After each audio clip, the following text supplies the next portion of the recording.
Your mic's still on mute if you're there, by the way.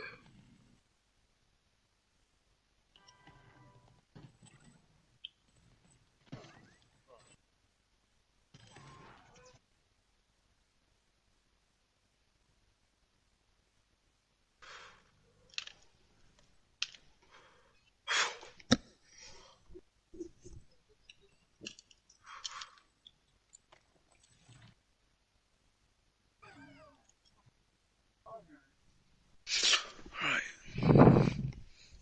Let's get this going.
You've got Project Cars loaded. No, jump on a second. Hello. Hello. Hello. I'm jump off this cam.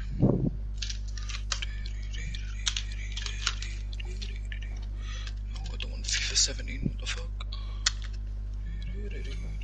Hello. Oh, I might be talking to you and you might be answering me, but it's I've muted the telly. So anything you've just said, I've not heard. Are you loading Project Cars 2? Doing it now, or gear? Near bother, right. I'm just about to. You can talk because they can't hear us.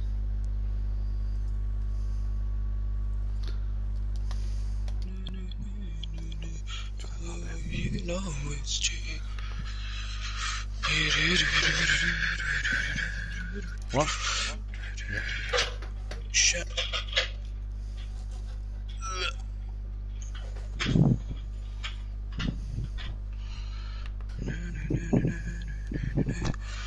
Right, I'm at the toilet one second.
Maybe just remove the video.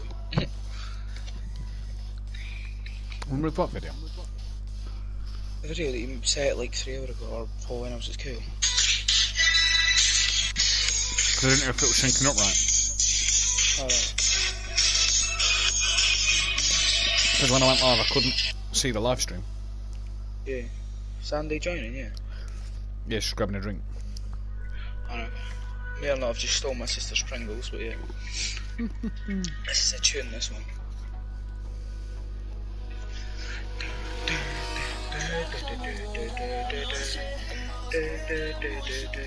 Is that Spanish? Yeah, I think so.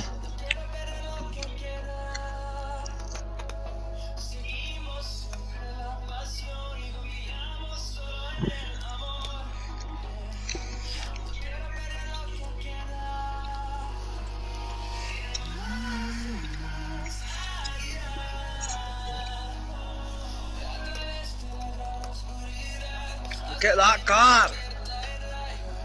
Fucking beautiful. The Jeanette there.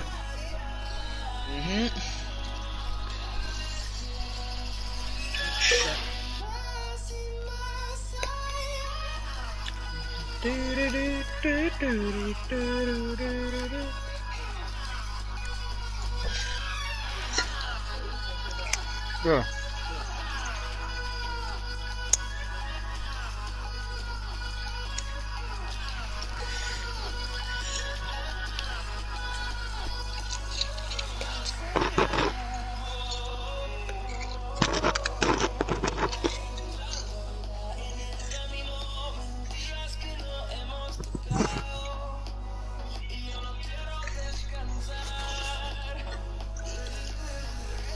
These are some salty ass fucking Pringles, Jesus. Salt and vinegar. Can't stand the salt and vinegar ones. They're too salt and vinegary. No, I love them. Barbecue rib. I only really eat salt and vinegar crisps.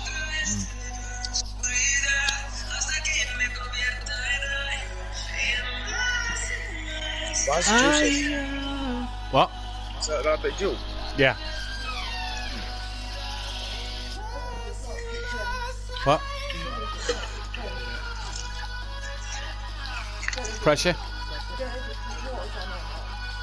Possibly, you might not hear it kicking because water's on. Look at that track, Jesus Christ. Yeah, yeah. Yeah. No, I'm not. Just let me calm down. Just let me calm down.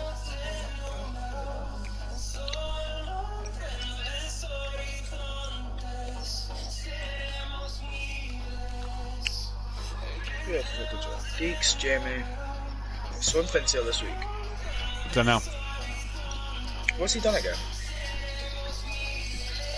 Was he not to do his wheel? Apparently his pedals won't connect to a project course. Oh, But they are on GT Sport and ACC. But this has been since he's bought ACC.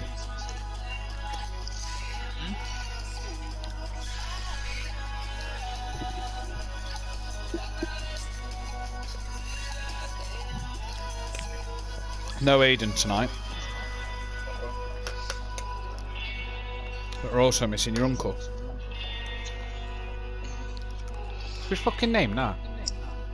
Michael. No? Yeah. Can't think of his name then. You got the Rocket League beats? Yeah, mate. Tunage.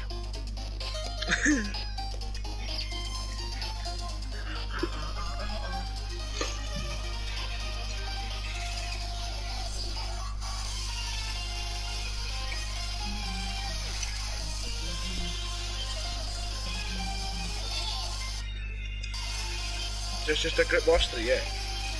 You what?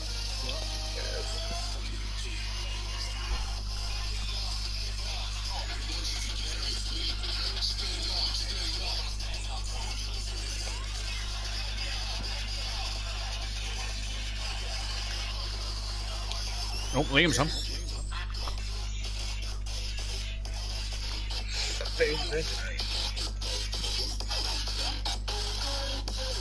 Oh, you couldn't make it. Yeah, text me saying he can. Did he tell you, mate? Yeah, he told me about 10 minutes ago. It says we've just literally got back in Warsaw, so I'm nearly home. I can race.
Alfie's still a U license. Fuck's sake. I think he plays the game from except from doing this though.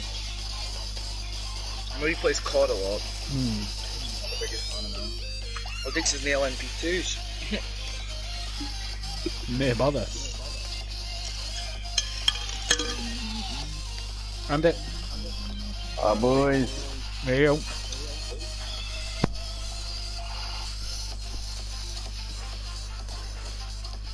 What's this? I'm liking this.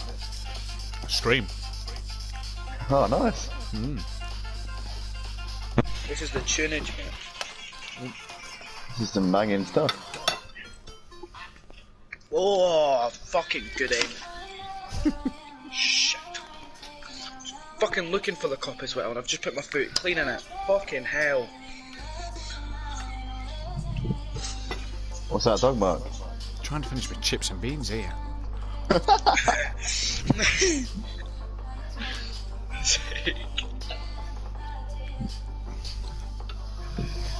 How long's left? I'm going to be starting soon. Alex, I need to get myself a new fucking drink.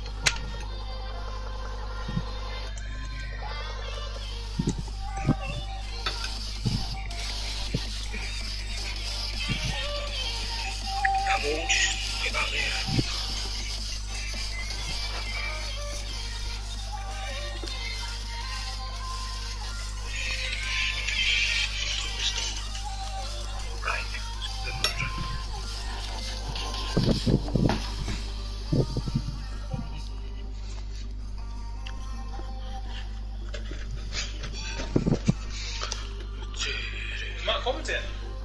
Yeah.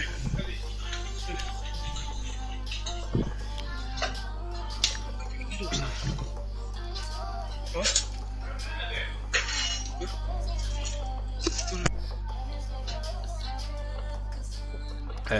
She's lost it, Andy. Sorry to hear that, man. Yeah, no worries, mate. Did you find out today? Yeah, it's an ectopic, so she's got to have an injection that kills it tomorrow, so, yeah. That's awful. I mean, the thing is the only thing you can take from it is that you knew about it for a few days, but even then, you know, it doesn't make it any. It really No, doesn't that's make it. It's you're just kind of waiting for the inevitable, aren't you? Pretty much. I mean, the thing is, I was expecting the worst. You know what I mean? I was kind of thinking it didn't sound like good news at all the other day. But I'm really sorry to hear that, mate. I hope you're doing all right, and I hope Beth's okay as well. She's not great. You know, we're both not great, but I wasn't going to stream, but she wants me to, so because she'll know it'll take my mind off it while she can watch her telly. She can catch up with her telly or something. She said I wasn't going to stream. I was going to text you saying you and Keegs, and if you want to get emo guy and get him in, but she wants me to do it. You. I mean, while the race is going on, hopefully you'll be able to just focus on that and, you know. That's it. Right. Just gonna take my jumper off 1 second.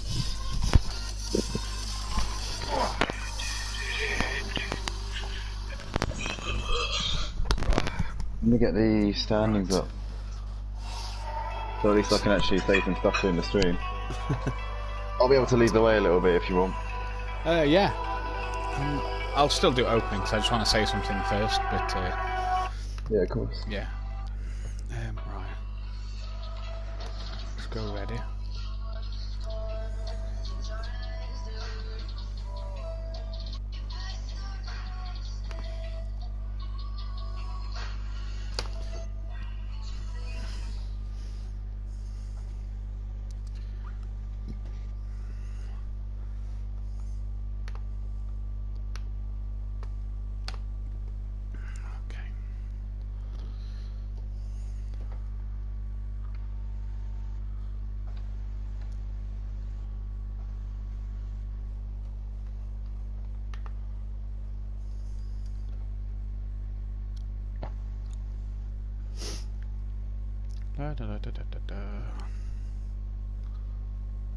Yeah, I'll eat my tea and then I'll join halfway through. Yeah, there is, mate. Okay. Oh, it's close at the top, isn't it? Very. 17 points. All Lamborghinis at the top. Yeah. A Lamborghini's to the whole thing. Yeah. A couple of Porsches. Okay, they'll be able to hear us now.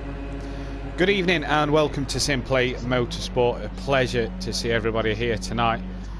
I'm joined by Andy and Keegs, but just before I get into that one, I made a statement today on the Simplay Motorsport group, and I just want to say a big thanks to all the support that me and Beth have received from you guys in the Simplay group and across on Andy's channel on the Motive Racing group as well. We both appreciate it. Beth is doing well. Obviously, emotions high at the moment, mentally and emotionally, but we want to thank everybody from across both platforms for all continued support. It's been absolutely incredible. So I appreciate everybody's messages and kind words. Thank you very much for that.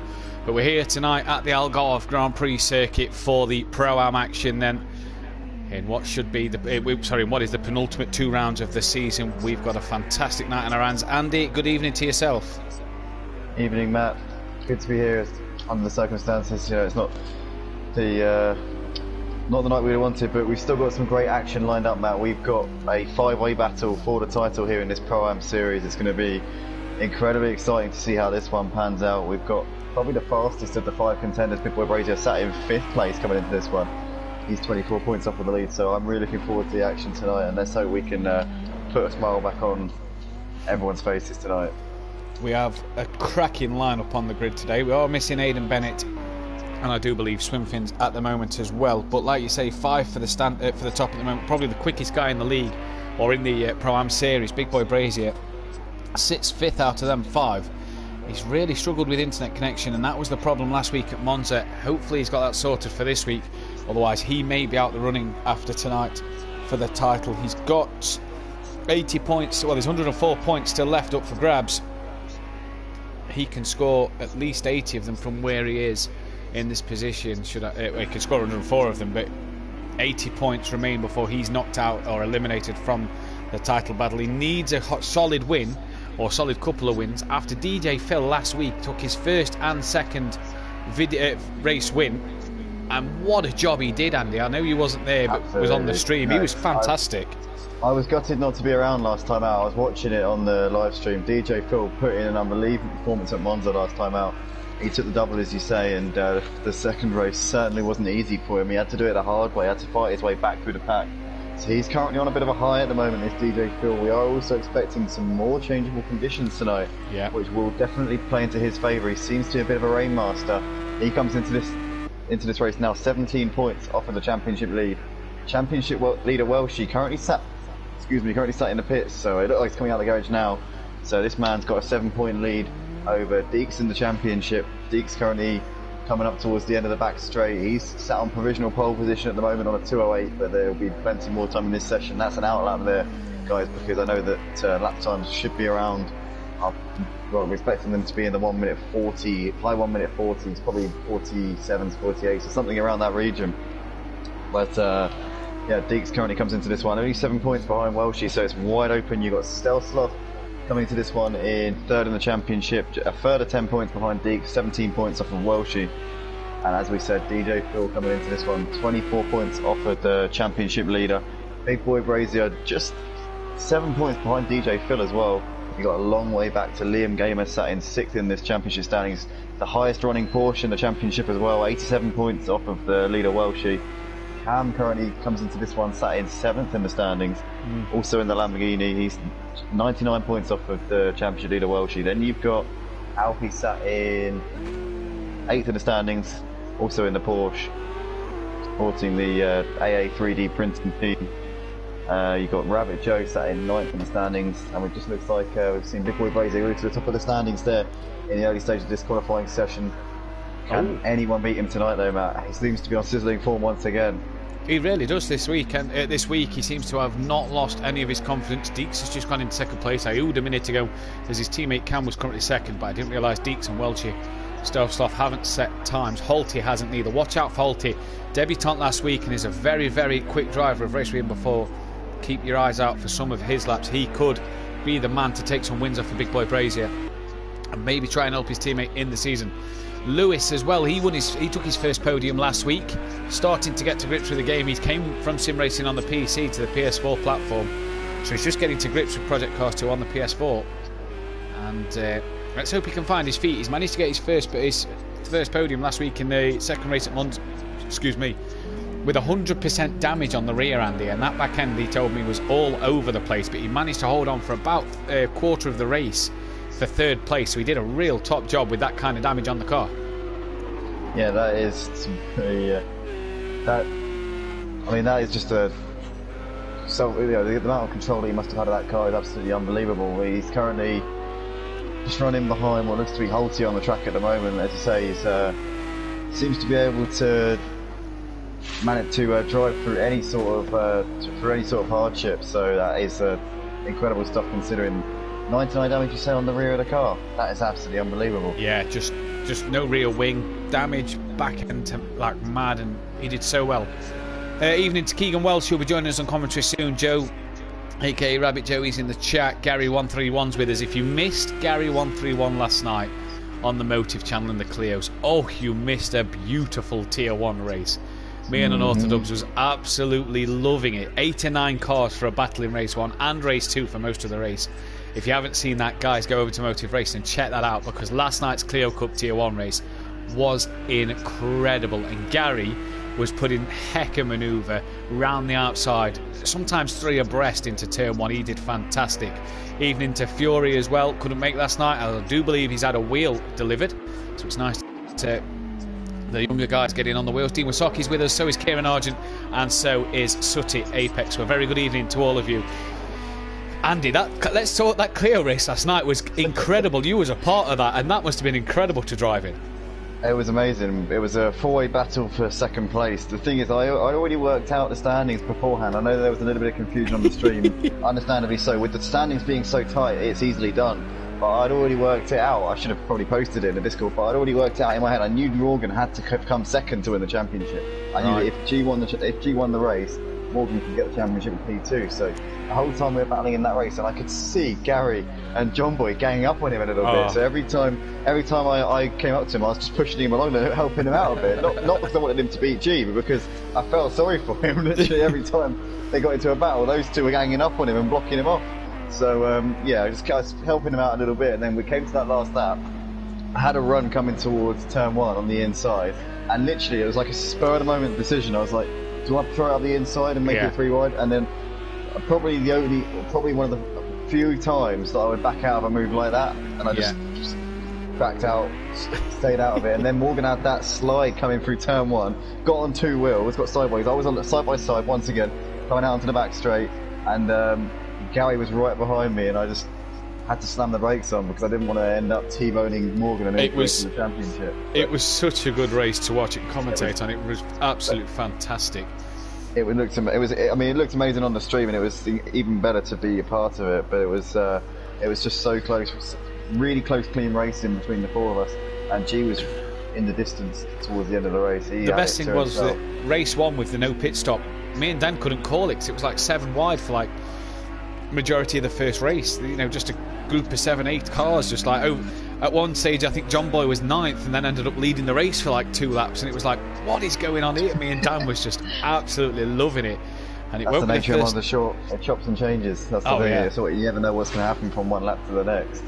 It really does, and it was nice to see Gary put in them new moves that we saw here at Simplay last week on AH for the race win on the very last corner of the very last lap. What a performance. He carried that to Motive this week in the Clio's on Monza short, but he carried that kind of momentum forward into the Clio Cup for that one. But currently 10 minutes left on the clock, and we've got Big Boy Brazier 2 seconds ahead of Holty at the moment. Welshie sits P3, only 7 tenths off the back of him, with Deeks P4 at the moment, his closest championship rival. Teammate and fellow championship rival Stealth Sloth sits in P5 with Cam in 6th, just ahead of DJ Phil.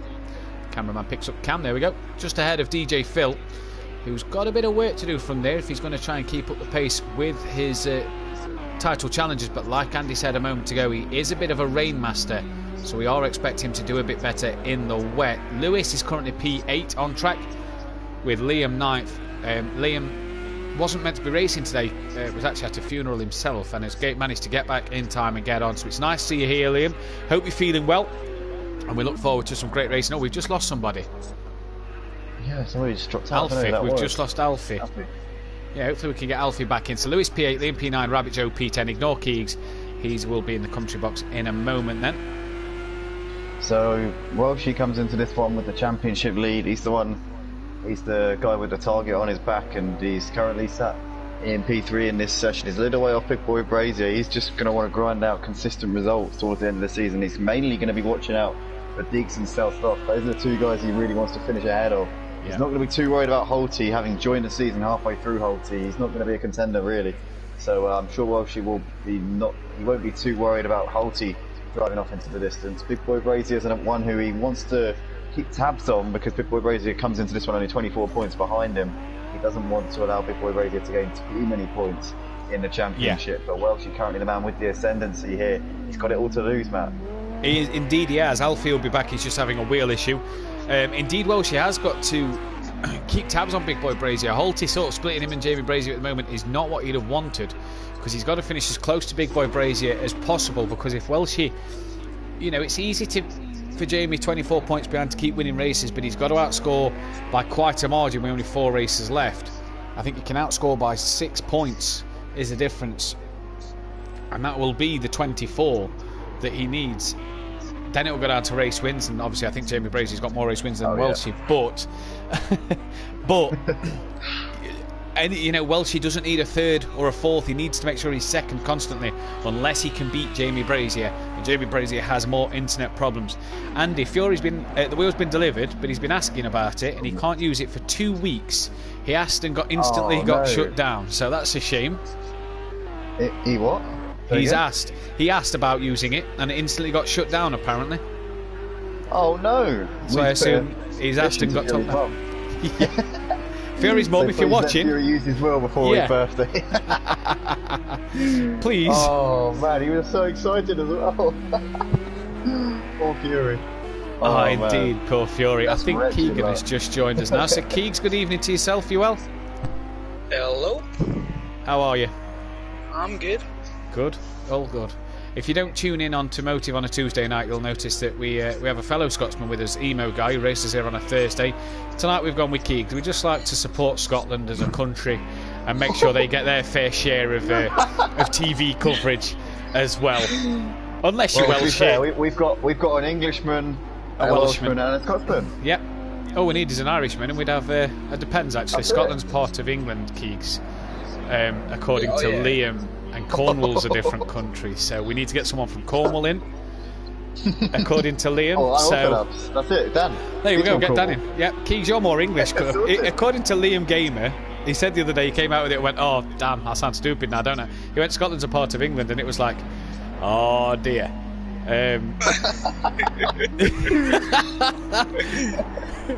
Absolutely brilliant. Welshie 2.7 off the back of Big Boy Brazier with 6.5 minutes to go. Then Fury's granddad's in the chat. Fury's granddad, come on, let him use the wheel, or get permission off his mum to use the wheel.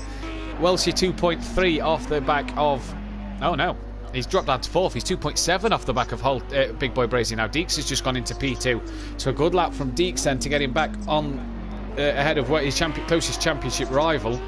This is not what Welsh wants, Andy, here at all. No, absolutely, because Deeks is the man who's closest to him in the championship. 7 points separate these two coming into this round, so Welshie's going to want to make sure he gets back up onto the front of that particular exchange. It's going to be quite tasty, I reckon, coming into turn 1 between these guys. Hopefully they keep it clean as anything. DJ Phil doing absolute bits at the moment, currently sat in 5th place here in this qualifying session though. Yeah, I was just about to say he's just moved up to 5th place, and look at the four main title rivals sat 3rd to 6th, with Big Boy Brazier doing the job he needs to in P1. If you take Holty out of the equation, the championship contenders will be 1st to 5th. And that's absolutely brilliant for the championship at the moment, apart from the fact that Jamie Brazier is still over 3.2 ahead of Stealth Sloth. You know, if it was a bit tighter, this grid would be absolutely brilliant, even into Monkey Boy. Fury's granddad's just said, leave that wheel in its box, Fury. It's down to his mum, don't get me involved. Oh dear, brilliant stuff. So I was told last week, Welsh actually got disqualified from race 1 in the wet when he went into the pit. So I'm told he dropped his pad and got a drive-through penalty for spinning in the pit lane, or speeding in the pit lane, I think it was. So if that is the case, that is he had a race from hell last week, did Welshie? Well, I've heard all sorts of stories about Welshie and his controller. It often ends up in places that it shouldn't be. So. Well, this is he's actually now got himself a wheel and put a picture of it on the Facebook the other day onto the Facebook group, and it was like, oh, brilliant. He had the wheel lifted on his arm, and it was like, Chris, I kind of wanted to comment like, don't drop the wheel, it's not a pad, you'll break the wheel, it's not the pad. Don't drop that one. But your championship leader currently sits P4. MC Motorsport lead the constructors title, and if I am right, if they outscore Gusset and Trusset enough today, can take the constructors title tonight. So one title could be decided already. Can Jamie Brazier and Cam do anything about it? Good little battle between Cam and Liam Gamer for 6th and 7th in the championship as well. Liam currently sat in the pits P9, a couple of seconds off the pace of Cam at the moment. So let's see what he can do in this one then. He's in the pits, Lewis is in the pits. Out on track, he's put it into the pits. It looks like he couldn't improve on that the last time around. He's still sat P2 though, provisionally on the front row of the grid. He's got Diggs and Welshie just behind him, so Holty very much under pressure at the start. Having said that, I mean obviously he's not in a championship battle, but he's got two of the championship contenders. In fact all four actually, yeah. If you look at it, he's got Deeks, Welshie, DJ Phil and Stealth Sloth lining up behind him, and Big Boy Brazier in front of him, so he's in a bit of a championship sandwich at the moment, is Holty. It's really been a predicament as he came in to replace Ben Phelan at Team DPR to partner Deeks. He's been a teammate of Deeks in previous leagues. And Deeks, they can still mathematically win the title. It won't be the case tonight, as it will be for DJ Motorsport. They'll be out the constructors running. But he's really throwing a spanner in the works, though, Andy. Yeah, absolutely. He'll be wanting to do everything that he can to try and aid Deeks in his championship contention. But Deeks came over the line there. You saw he couldn't improve on that time around. That's somebody just coming out of the pits there. Lewis and Rabbit Joe still sat in the pits at the moment. I'm not sure if these guys are planning to get out before the end of this session. Obviously, Keegs commentating, so he's not going to be taken to the track anytime soon. Keegs, who he actually collided with Brazier last lap. Oh, right. Interesting. Who are you tipping, Keegs, for pole? Deeks and Brazier? Brazier is probably going to take pole, but I'm not sure about the race, depending on what happens. Andy, your tips for pole in the race one? It's hard to look past Big Boy Brazier, if I'm honest with you. I think he's head and shoulders above these guys at the moment, and but the question is obviously if he can catch up in the points. For me, I reckon it's going to be Deeks and Welshie on the podium. I reckon Welshie can get up into P2, so I'm going to go Brazier, Welshie, Deeks for the podium. Interesting. So Brazier, unlucky mate. You've just been predicted to win by Andy, so you're doomed now, Jamie. Apologies for that. Yeah, I think it's hard to look past Big Boy Brazier. Holty could be in for his first podium, but again, I think he might maybe look to let Deeks through. I think Welshie's got a lot of work to do at the moment to get on that top step of the podium. He has indeed. Big boy Brazier coming up towards the line now. Let's see if he can improve on his period. Oh, he does. He extends his margin at the top of the standings in this qualifying session. He goes to a 1 minute 43.3. He's now got 2.4 seconds at the top of that leaderboard. Let's see if Holty can improve it. So he can't. That time around, he had a bit of help from Deeks as he came around. I think he's actually given a slipstream to his teammate here. So it looks like these guys working together. Final lap of the session here for these boys. Well, she currently sat in 4th place. Currently out on his final flight. Oh, he'll get one more flying lap after this, I reckon. Looking at that timing board, it's not yeah, much 48 time seconds. He's going to get. He was coming to back. Yeah, he's coming around the last corner now, so he should get another lap in from there. Yeah, DJ Phil and Stealth Stop both out there on lap times at the moment. Just 30 seconds left on the clock for these guys to get onto their final flying run. Cam's also out there at the moment. He's just going down the back straight towards that left-hander in that downhill braking zone. You've got Lewis in the pits, Liam Gamer out there at the moment, Rabbit Joe also in the pits, and Alfie currently struggling a little bit tonight. The pace. I was just about to say, not the best of showings for the Porsche boys tonight. All 4 of them sat at the back half of the grid, so not really the showing the Porsche lads would have wanted here. Not at all. I think it's just a much more of a Lambo track. It's got a lot of the slower corners. It's but also it's good for top. There's quite a high speed section at the back end of the track. You know, you've got the last corner leading onto turn 1. It's quite a Lambo track, really. I'd say. I don't think the Merc would be too good in that middle part of the lap, but certainly the Lambo's going to have the ascendancy out here. Big boy Brazier bringing into the pits. He's not going to improve this time around. It's now on Holty, Deeks, Welshie, but I don't think they're going to be able to put it on pole here. Well, Holty must have given his teammate a slipstream for the whole lap. He's not going to give it him down the straight, which I'm quite surprised at, to be fair. Welshie's gone into the pits. Cameraman's lost Deeks. We're on board with him now as he's about to cross the line. Is he going to gain any lap time here? No. So it looks like we've got Liam Gamer in the background here coming up on the line. Let's see if he can move himself up the order. He can't. DJ Phil is going to be... Oh no, DJ Phil's also done. He's done. Cam's out there at the moment. See what Cam can do. He can't improve. That's a shame, that, because Deeks had a good slipstream from Holty all the way around there, but just couldn't make it work. But it's Big Boy Brazier who takes another pole position this season then. And he's done good so far. Yeah, he's a man who's hard to beat on his day. He really is, and I hope for his sake that his internet holds out for this one. We've heard in the build-up to this week that he has made some adjustments to his internet. He's actually got a TP link and an Ethernet cable now, I've heard rumours. So the rumours have it, yeah, he has got an Ethernet cable and a... yeah, the other one. Forgot now. He's got the bits he needs, that's for sure. He was telling me earlier in the week. That's it, he's got the tools and resources now. Let's see if he can put them to good use. But Big Boy Brazier starting this one on pole position. He's got Holty alongside him, Deeks, Welshie, the 2 of the championship contenders lining up on row 2. Then you've got DJ Phil and Stealth Stuff, the other 2 championship contenders in 5th and 6th. Holty in a championship contender sandwich here at the start of this race. Let's see how he handles that. Is he going to play it cautious and try and stay out of these guys' way? I wouldn't imagine so. He's going to be very much hoping that he can aid Deeks, his teammate, in any way that he can in his championship push. Cam lining up in 7th place with Lewis alongside him. Then you've got Liam Gamer and Rabbit Joe 9th and 10th, and Alfie's going to round out the field for this one. You just see Keeks' car jumping in and out of the pits there, but don't worry about that. That will stop once we get going. Yeah, it's an interesting grid lineup. All the Porsches at the back. Let's see what they can do during the race in these changeable conditions.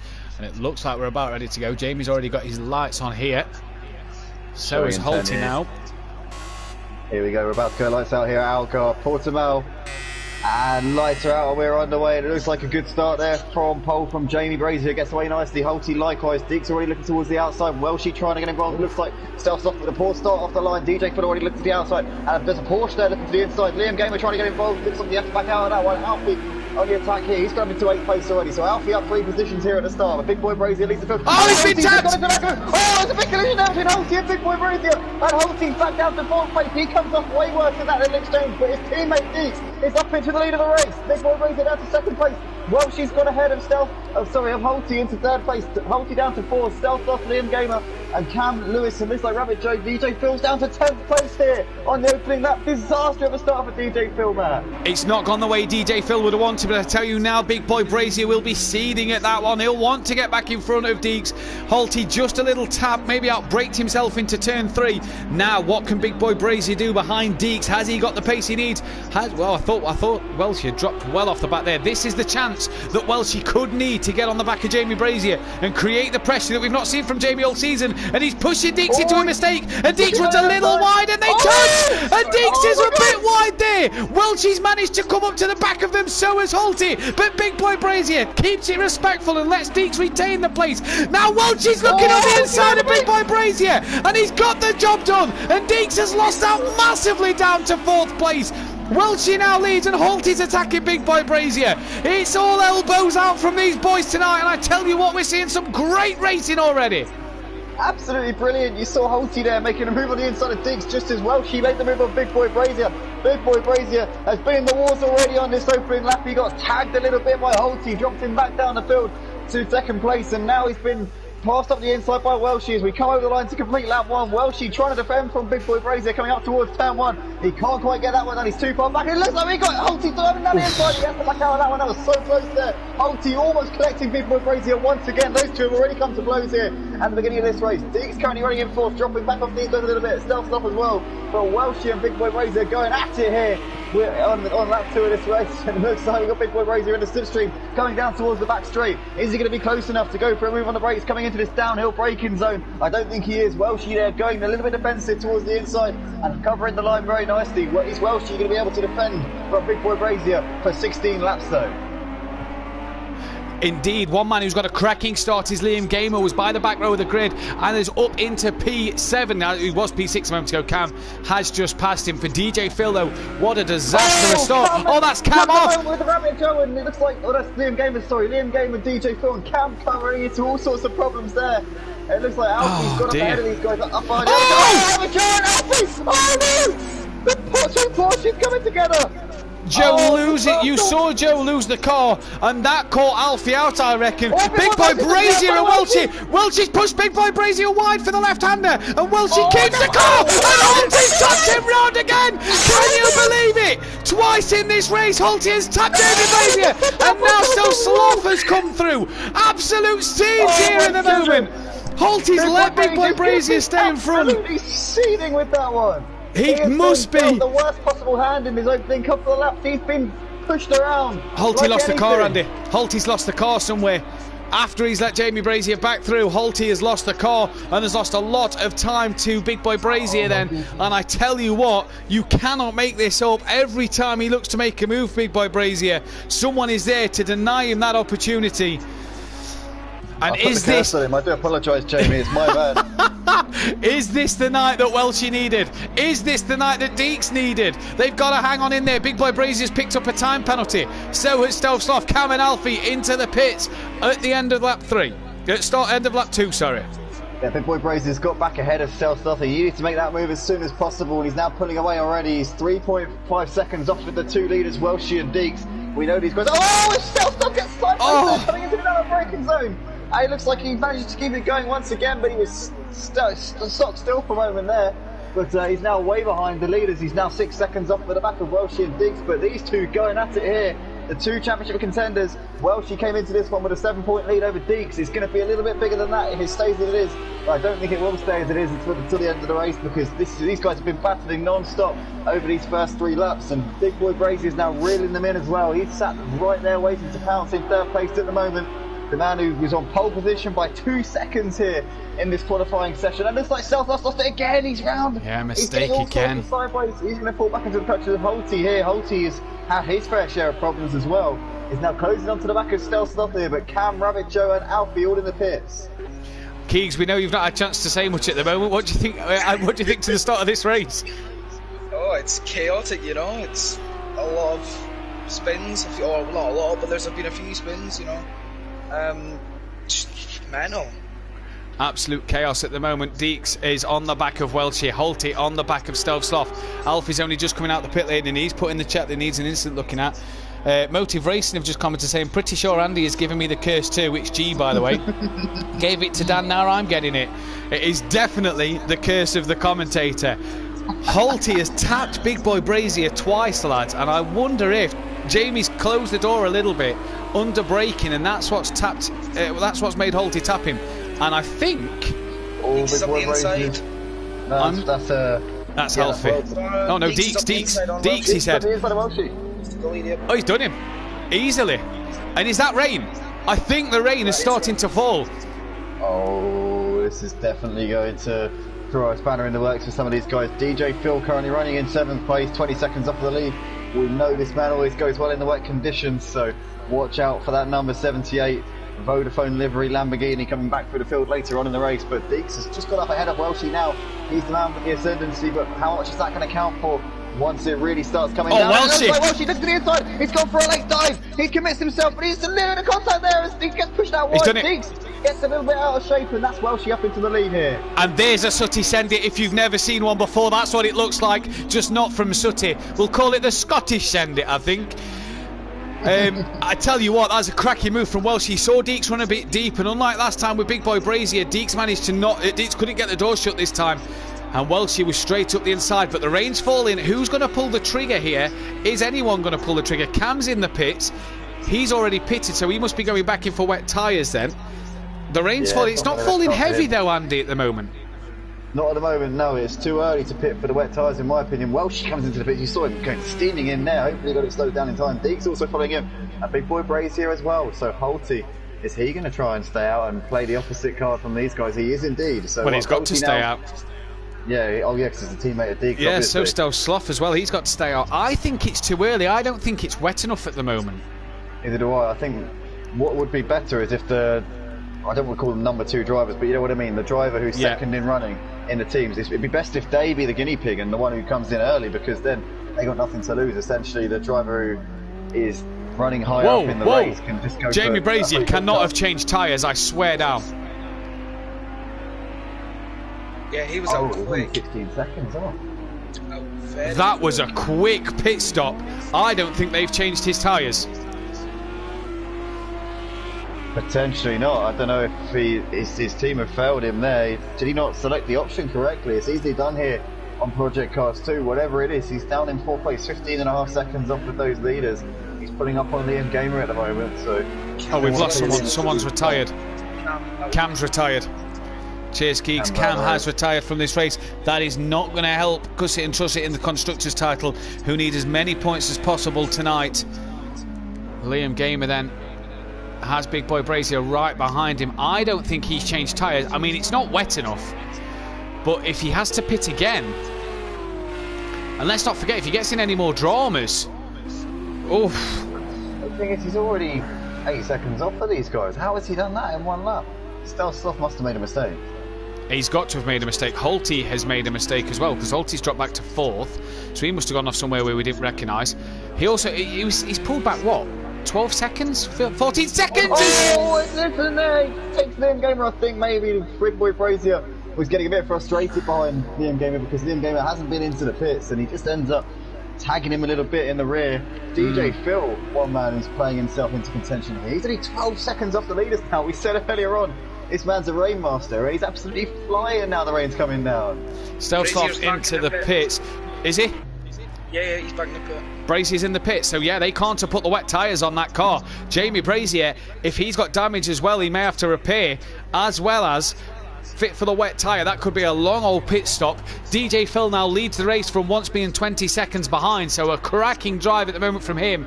The rain you can see is coming down heavier. There's a bit of spray there, Andy, so is DJ Phil able to get done what he needs to? It's not going to be easy for him at the moment. He's really taking a gamble by staying out on these thick tyres, and it looks like it's not paying off, Matt. He is really struggling. Kings, I don't know what you reckon of this, but he seems to be struggling for grip here already. You can see the spray coming off those slick tyres. I don't think he's going to be able to gain any time here on this in lap. Yeah, I'm not sure. He seems to be handling it pretty well, though, if I'm being honest. You a big fan of DJ Phil Keeks? Yes, mate, I am DJ Phil's #1 fan. DJ Phil, obviously the radio presenter of Radio Seren. I believe that's right. Yeah, said that right? I always call it Serene, but you're probably right. Serene, Seren. Serene or Seren? Seren sounds about... It actually sounds more right, because it hasn't got an E on the end, so probably is Seren. And does a fantastic job at that, and took his first 2 wins last week in tricky conditions at Monza. Deeks looked like he made a bit of a mistake there. Where's Welshie gone? He's off the pace. He's 9 seconds off the back of Deeks. Yeah, he's obviously had an excursion at some point here in this last lap or so, but you saw his 205 out of the pits. I think that was his out lap. Yeah, it was his out lap, but look at Deeks, they were 157 out the pits. That's impressive. They pitted same lap. Yeah, absolutely. I think Deeks is already closing up onto the back of Phil. Phil's still yet to come in for his stop, so Deeks seems to be on a bit of a mission at the moment. But can he keep this pace up? He's currently got 5 seconds to his championship rival. He can take the win in this race. He will gain hand over fist in points over Welshie. Welshie obviously came into this one leading by 7 points in the standings. But has Deeks not changed onto the wets, Matt? It looks like he's struggling. He was in the pits for a very long time with Welshie. They came out pretty much together and lost a lot of time. He does to me as well. Welshie's gaining on the back of him. I think he's still on the slicks, you know. He's coming in. He's coming in. He is. Oh no. Deeks hasn't changed his tyres. Oh, the championship takes another twist. DJ Phil into the pits on lap 6. Deeks is losing a lot of time, and look at Stealth Sloth there. Will inherit P2, and it's so far an MC Motorsport 1-2. This could give them the championship here for the teams, the constructors title. And I tell you what, Welshie could be the man who's going to take the drivers here. Not well, he can't, but he's putting himself with one hand on the trophy at the moment. His rivals are having a shocker. Yeah, this is absolutely advantage Welshie at this point. Obviously early days here in this race 1, but he seems to be very much the man with the plan here. He's 6 seconds back to his teammate Stealth Sloth. But the thing is, Big Boy Brazier's just had everything go wrong for him so far in this race, and now Deeks with his pit crew not even changing tyres. The thing is, he did change tyres, but he obviously changed another set of slicks because he was in the pits for long enough to change the tyres. He's obviously got them to change the tyres, but hasn't put them onto the wets, kept them onto the dries. Don't forget the drivers got to get to lap 13 to score points. And poor Deeks, because he was running well and was battling with Chris as well for the title, don't forget, and at the front of the pack for this race. He's now 40 seconds off the back of anyone, 2 seconds off the back of his teammate. Lewis down in P5, currently doing a stellar job. Oh, DJ Phil goes a bit deep there. Lewis has been quiet in this race, but he's P5 at the moment. He's got 15 seconds to Jamie Brazier, 5 seconds to halt it. So, I tell you what... He's got big races all over the back of Liam Gamer here, in fact, quite a podium spot. And it looks like he's going to have a look. Oh, Alfie there, getting in the way a little bit. And that car, Alfie putting out of the way here. Oh, Liam Gamer getting massively impeded there by Alfie. Big Boy Brazier drives clean around the outside of Alfie. But I'm sure that Liam Gamer's not going to be too chuffed about that one. Alfie Big Boy Brazier got a tap up the rear there from Alfie. Yeah, but Alfie needs to be careful here because he's going to get himself in trouble if he starts interfering with cars that are a lap ahead of him. Big Boy Brazier gets through unscathed, just about though. I tell you what, Big Boy Brazier needs to keep his head on here. He needs to make sure he's getting the laps in. 3rd place is not what he wants over Welshie. He's going to drop points to him even more. But if he gets the fastest lap, it'll be a little bit of damage limitation. He sees Stealth Sloth in front of him as well. That gap is 5.9, sorry. And he's only got 13.6 to Welshie. But don't forget, has a time penalty himself. Passing's one thing, overtaking's another, and Alfie lunged on the brakes there. And I tell you what, I thought Alfie was going to make contact with the back of Big Boy Brazier. Oh my God, my heart was in my mouth there. If I was Big Boy Brazier, I would have been just watching and waiting. That would have happened in slow motion for me if I'd been in Big Boy Brazier's car. Oh my God. He gets away with that one just about. And Alfie, I think, is just got to be careful here because he does. I don't, in the nicest possible way, I don't think he's really practiced a whole lot because he does seem to be maybe struggling, yeah. So he needs to just be careful here, make sure he doesn't get involved with the leaders. Yeah, Liam up into P4 at the moment, and I know he's had mistake at DJ Phil and Deeks have struggled. Deeks is behind DJ Phil now. He was 4 seconds off the back of his teammate. He's now 3 seconds behind DJ Phil. Really struggling in that Lamborghini is Deeks. The rain looks like it's easing up a little bit. Not as heavy as it was a couple of laps ago. And he's got the rear sticking out. He's done well to hold that, Keegs. That's some Tokyo drift right there. He's done absolutely brilliant to hold that one. Big Boy Brazier on the back of Stealth Soft now, though. And missed the battle for P2. The gap between Big Boy Brazier. Oh, Stealth Soft trying to hold him the inside. Oh, they touched! Oh, he had the inside line there. Did Stealth Soft? He had the right to the line and just eased him out wide. Big Boy Brazier's still hanging in there though, looking to the inside. The door's wide open and Big Boy Brazier sweeps up the inside up into P2. I think Stealth Soft is going to be powerless to try and fight back coming down the start-finish straight. That is Big Boy Brazier up into some clean air, but he needs to keep his nose clean and keep doing what he's doing. He doesn't want to be making any more mistakes here. 10 seconds to the leader, Matt. Keegs, do you reckon 10 seconds to the leader, depends on his... It depends on his time penalty. I think, like I say, catching's one thing, passing's another, and Welshie is not going to make it easy. That is for sure. Question is, will he hit any other traffic before now? And is Big Boy Brazier going to push too much that he might make a single mistake? Absolutely. The last thing that he wants is to overdrive the car and end up throwing away more points to Stealth Soft and Liam Gamer. Both of these guys not too far behind on the track, but you see Big Boy Brazier's already gained 2 seconds on this lap alone. The gap was 9 seconds at the beginning of this lap. It's now 7 already. So Big Boy Brazier's got so much speed in that car. Oh, was that lag? Yeah, he lagged a wee bit there. Yeah. It didn't look right, did it? Oh no. Oh no. Oh man, that TP looks not doing it for you, Jamie. I'll tell you where he wasn't last week, Andy. He wasn't at the church, that's for sure. He's hopefully been there a bit more this week. And they've given him a bit better Ethernet cable, because I tell you what, if that was a bit of lag, I'd be getting your money back, pal, because DNF's here is not the way he needs to go. I'll tell you what, if I predict you for the win, then you need to have been to church. Most definitely you need to have been to church, because if Andy's predicted you to win, you're guaranteed to be cursed for that race. I think have you got a prediction right yet? Whether it's been hero motive? Yeah, I've got a couple right. Dusty won the Daytona race. No, you are true. You are true. I'll let you off. There's a couple of other ones. I can't actually remember where they were now. I probably should start remembering them, because it's not exactly like there's too many to. There's not many. Recall, is it? Can't on one hand. It's a rare occasion. Yeah, that's it. Special occasions only, Keegs. That's it. Look at that. He's pulled 4 seconds back that lap on Welshie. He's down to 4.7 the gap. He's really pushing this Lamborghini and not making mistakes here. Welshie needs to make sure he's on it. Yeah, he really does. I think he's got some heavy pressure now from Big Boy Brazier. But Big Boy Brazier's been running into a few issues throughout this race. He hasn't been seamless so far, so it's very much still on. If Welshie, I think Welshie might have had a couple of mistakes on that previous lap as well, because he did appear to lose a lot of time compared to what he's been doing on previous laps. But there's still plenty of time left in this one for Big Boy Brazier to catch up. Big Boy Brazier coming to this one obviously 24 points behind Welshie in the standings, so he is going to be absolutely determined to make sure he doesn't finish behind him.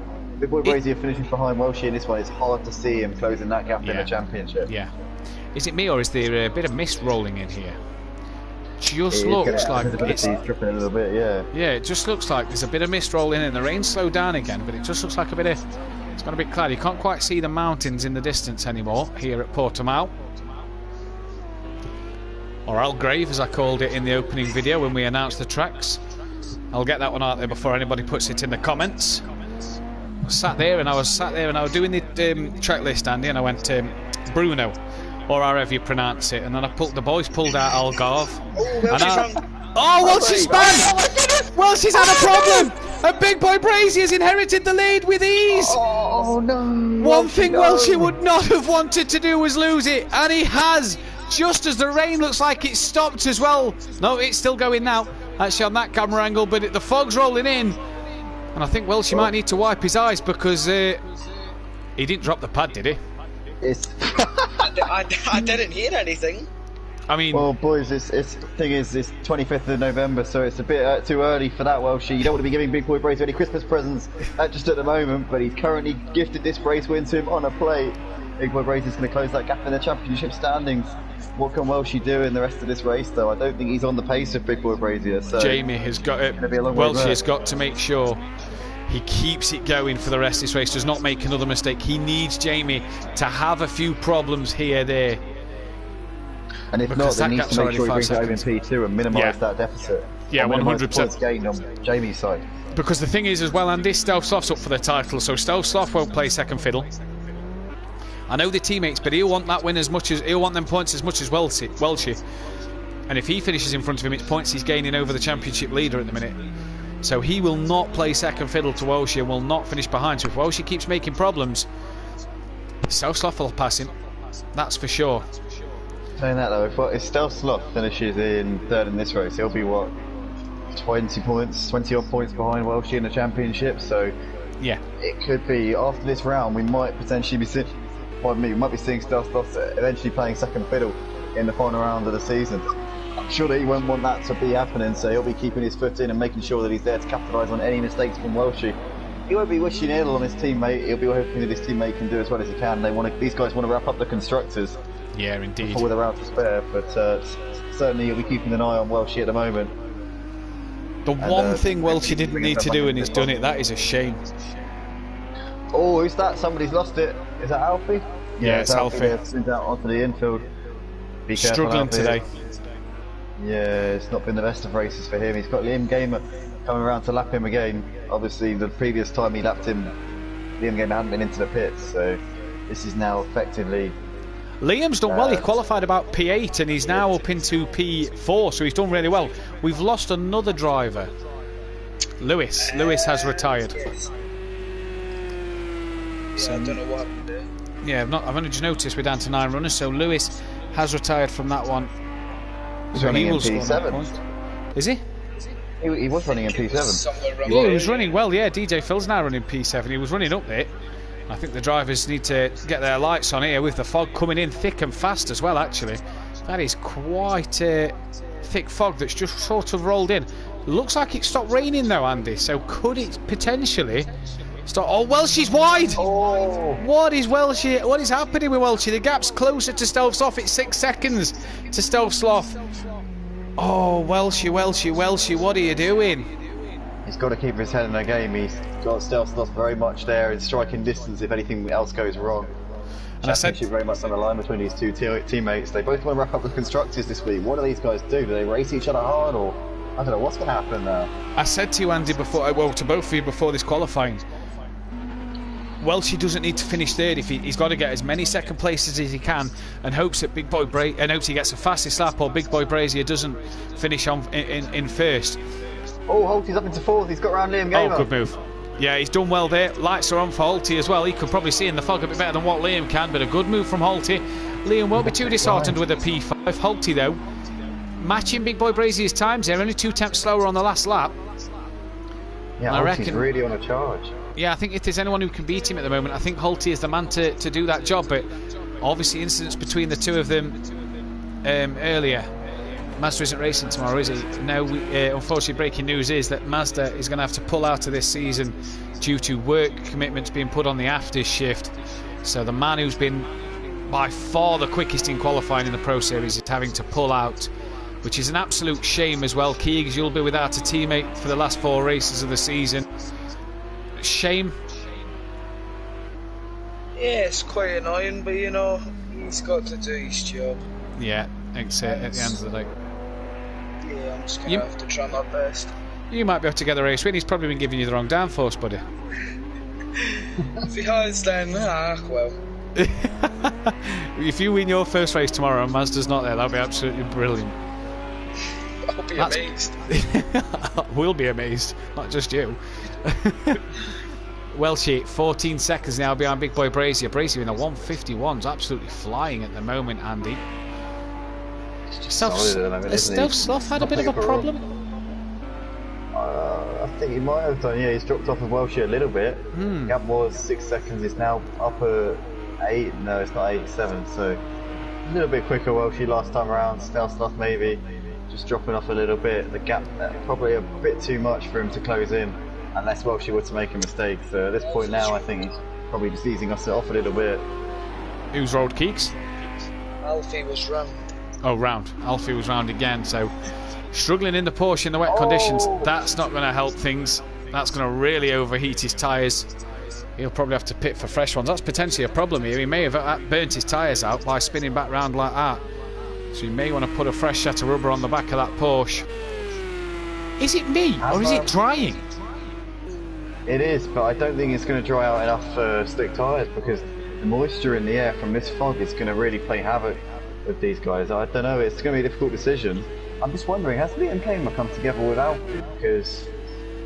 yeah, they've seemed very close again, haven't they? Yeah. Yeah. I think he has. I'm not quite sure. Holty's absolutely dropped Liam. Liam was only passed by Holty last lap, lap before. Yeah, and he's now 14 seconds behind. I wonder if these two had a moment maybe as Liam was coming around to lap Alfie. Potentially. We'll have to get word on that after the race, but it's just a theory. Big Boy Brazier is still leading this race at the moment, 15 seconds, guys. I think he's unstoppable here in this race one. We saw him qualifying 2 seconds quicker than everybody else, and this race, despite not the easiest of starts, he's really got his head together and delivered a great performance. Bit of a sluggish last lap by his standards, a couple of seconds off his pace, but he's been outstanding so far. Holty though is on the back of Stealth Sloth, so Stealth Sloth really struggling. Oh, you can see there that Lamborghini just doesn't feel comfortable on the wet tyre. I'm wondering if he's burnt his wet tyres out here. I want DJ Phil's in the pits. Now, DJ Phil's normally someone who can look after his tyres and make them work. I'm wondering if it's drier than what we think, Andy. Could very well be, but it looks like there's still spray. Stealth Sloth very wide. The inside up into third, yeah. Stealth Sloth getting way out of shape. So Holty up onto the podium for the time being. Stealth Sloth losing points to Welshie in the championship, but could Holty maybe reel in Welshie? Obviously 3.5 laps left to go. He's lapping around 3 or 4 seconds a lap quicker, so this could be very much on the cards. Welshie might end up losing second place here. This is an interesting one, and it's the time of the race now where if Welshie pits, he comes out ahead of Liam, but it's not worth sacrificing the 2 places over, surely. Liam very wide. Deep, yeah, very, very deep there. It's going to be interesting to see DJ Phil's pace. He's now a lap down, but it's going to be... oh, that's Rabbit Joe passing him, sorry. But it is now going to be interesting to see his pace. Let's see the lap times he can do at the end of this race here, and see what sort of times that we can do. That's it. Rabbit Joe at the moment is currently running in 7th, so he's 7 seconds up the road from DJ Phil. That's the question, obviously, whether DJ Phil can get himself up into P7. I think DJ Phil, though, is all but out of this championship now. I mean, I said this before earlier in the season, and then obviously along came Monza, but I can't see him coming back now with his championship contenders up at the top of the standings. Got Welshie, Stealth Sloth, Big Boy Brazier up there. Yeah, it's going to be so difficult for DJ Phil to come back. It's really a mountain to climb, and he'll be disappointed with this one, will DJ Phil, after Monza last week as well. His first 2 wins and back-to-back wins as well. You know, it's not an easy feat, especially considering he had to start at the back end of the grid for race 2. He did a fantastic job, and unfortunately Algarve's just not gone his way. There is Big Boy Brazier. This man, it's just gone his way. Holty in the 51s, lapping brilliant. Holty quicker than Big Boy Brazier last time around. I know Big Boy Brazier's on lap 15. Yeah, that is the crucial one. 5.4 is the gap. Welshie's got to hang on for this here. He's really got to hang on. Holty is on fire at the moment, and Welshie's really got to hang in there for second place. This could be interesting on the last lap. Yeah, it very well could. You can see Holty there in the background. They're almost in the same camera shot now. He's just got DJ Phil a little bit up the road from him. He's gonna. I'm sure DJ Phil won't impede him too much. No, and now here's the other one. Down to the wire between these two. With DJ Phil on the slicks, if he is quicker, and Holty can't quite reel him in, but they both start to catch Welshie, that could really throw a spanner in the works. Because look at DJ Phil, he's comfortable on that tyre. If he's on slicks, he's looking quite comfortable. Alfie's gone into the pit lane then, so he must have pitted for some slick tyres. Welshie pulled across the track there to look for a bit of damp. Maybe some puddles, yeah, trying to keep those wet tyres warm, because they are going to be really struggling. Keep them up to the right temperature. Keep them warm, yeah. Exactly, yeah. They're going to be really struggling at the moment. DJ Phil looks comfortable here on these slick tyres. I think he's pitted for slicks, because look at him reel in Welshie. Yeah, he might try and unlap himself here. This could play havoc with Welsh's race. Welsh needs to let him past. I think so, yeah, because he's got more to lose in this situation. Yeah. He needs to avoid a Verstappen Ocon type situation here as they come onto the brakes. And it looks like, oh, DJ Phil moving up the inside as well. She lets him go. Doesn't fight that one too hard. He knows. DJ Phil's just got so much more grip. Holt's made a mistake. No. He's now 8 seconds behind Welshie. So I think that's given Welshie a little bit of breathing space in this race. That may have been why he was so comfortable about letting DJ Phil go. But that's Holty there, potentially throwing away that chance of a second place finish with the lap and a half left to go in this race. I think that's going to be Welshie P2 and Holty P3. Yeah, 9 seconds is a lot more to pull back now. Did you see the grip DJ Phil had over Welshie? Just, that was incredible pace. Yeah. I mean, he's not dropped him, but he's gapping him slowly. There's Rabbit Joe just in front, so DJ Phil going for 7th place, and every place for DJ Phil slightly keeps his championship hopes alive just a little bit. He's not going to catch Deeks after that. He's over a minute behind Deeks, but look at the grip DJ Phil's got here. DJ Phil just cruising past Rabbit Joe. There is no grip. He's driving past these guys like they're not even there. Welshie there also trying to put a lap on Rabbit Joe now as well, and Rabbit Joe gets well out of the way, but DJ Phil could be on for a fastest lap point here, and it'd be very well deserved. And that's crucial. He's not really had the best of races, but he would certainly be picking up that bonus point, you would imagine, with the pace he's got at the end of this lap. 1 minute 53 dead last time around. He still needs to find a couple of seconds to beat the fastest lap that we saw by Holty there. 1.3 from Holty. He's currently the fastest man out on track. And that's the thing. Andy, is that Big Boy Brazy needs 26 points in every round, even with Welshie finishing second. If someone takes a fastest lap off of him, he needs Welshie to finish lower than second in one race. So that could be crucial for the title, that Big Boy Brazier might not get a fastest lap point. So DJ Phil trying his best just to keep that championship alive for himself, but also could be ruining Big Boy Brazier's championship. Very possibly, but I think also Holty could have the fastest lap. I'm not sure. Depends because of the dry at the beginning. Yeah. I can tell you. Oh, you're right. Oh yeah, you can tell us, Keeks. Fastest lap is a 1:45.2 by Deeks. Deeks has the fastest lap? Yes. Oh! Right then. Well, we didn't see Big Boy Brazier run away at the start like we normally do. He was battling and getting tapped around, if you remember, in the dry. So this is crucial to the title then. Big Boy Brazier needed 26 points every round. He's not going to get it here, but what he is going to get is he's going to get another fantastic performance and another race win for himself, and he wins round 17 here at the Algarve circuit. Flashes his lights. What a job he has done then. Well shit. Stealth Sloth's past Holty as well. Oh, he has? Holty's got damage on the front. What's happened here? Oh, Holty's going backwards at the end of this race. Could Liam get him? Could Liam get him? Surely not. 15 seconds. I think Holty's tyres are shot. Well, she's going to come home for a P2 then. And he is a lucky, lucky boy. After making a few mistakes. Alright, Chris, don't get cocky. You'll drop your pad weaving it like that. I'll just hear him scream in a second. He'll just drop kick the telly or something like that. Stealth Sloth looks like he's going to come home P3, although Holty's only a couple of seconds behind him here. We've lost Stealth Sloth. Cameraman's not picked him up. We've brought the Bruno cameraman with us. There is Stealth Sloth. He's going to come home and take a P3. Holty looks like he's going to hang on for P4. Liam Gamer, take nothing away from him, qualified by the back of the grid early in this race. He's going to get 5th. He's improving all the time, is Liam, and I'm sure he'll be happy with that. Cannot qualify for the next race. Only 6th, 7th, 8th and 9th can qualify, as well as Lewis and Cam. Solid result there for Liam though. Yeah, P5, good points stuff. In the back. Deeks fastest lap, comes over in P6, loses points to Welshie in the championship, loses lots of points. That will not have been the race he would have wanted there. No, he's lost 10 points to Welshie. 9 points to Welshie, even with the fastest lap.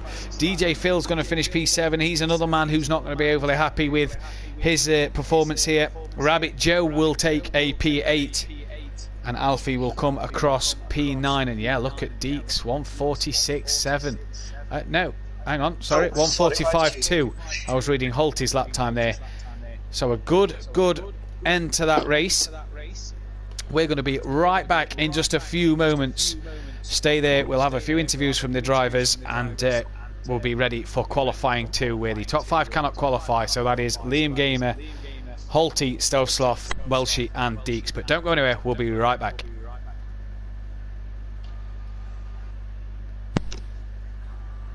Boys, I want to go grab a drink. I'm back in a sec. Yeah, no worries, mate.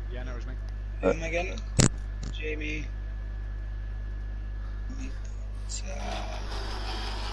Jamie, your dad, Liam, and Uncle and Holty. Holty.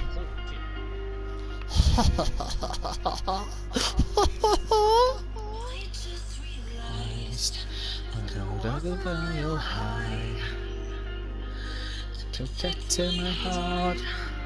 Doesn't this sound like a Katy Perry song? Yeah, it does a wee bit, Castle. The hearts that fall. Brick by brick, I tell their stories so I can them down. Wanna tear them down. Doesn't break the heart. Is it really love? If they couldn't be. Yeah, one second. We're just going to do interviews when we go back live, Michael. Yeah, no worries.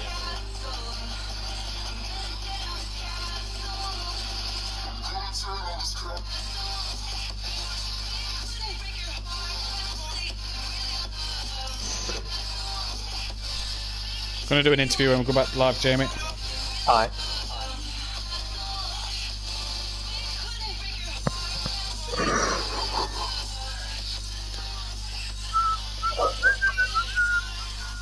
You got bashed about a bit there, mate, didn't you? Just a bit.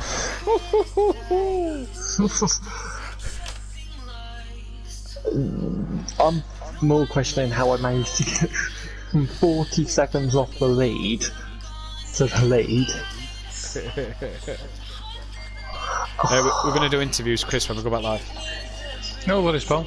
By the way, just let you know that MC Motorsport can win the constructors in this second race. No, they can't. Let's do it. Oh.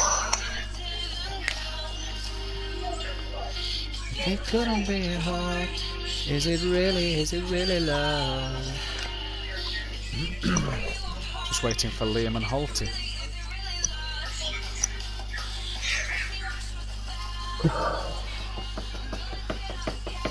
The fact that Cameron was in the pits as well. I apologise, Chris, by the way. What's up? I'm just apologising now. Oh no. How many times? A few. Do you know when you span and Jamie passed you? I said, I hope you've not dropped your pad when you spanned it. Honestly, I can't do it. I apologise. That's alright. It's all good fun. Bit of banter on the stream. That's what it's all about. Who are we waiting for here? Liam? Where's Liam? Where's also Lewis? Did you lag at one point, by the way, Jamie? No. Are you sure? Am I lagging now? No, you lagged. Coming down to the hairpin, it looked like you lagged a little bit. Make no, no. You were lagging in qualifying. I was like, oh please, disconnect. That's nasty. Sorry. No, not tonight. Sit and praying to the Almighty Lord, please bring on your powers and disconnect them. No, I have something above the Lord. It's called a TP link. They picked the wrong team member, I think. Cam disconnected. Oh, was it? Yeah. No, he just quit anyway because he couldn't be bothered. Oh. After he made me go do a drive-through. So did you get a drive-through then? Yeah. No, I didn't get a drive-through. It just made me drive through the pits because he was sat in the pit box. Oh! Because I knew you. I looked behind me and seen Deeks coming through, seen you right behind Deeks, and then when I come out first, I thought, well, where are you? You know? Yeah, and then of course Cameron he came out of the pit box 2 seconds after I went past him. That explains why you just.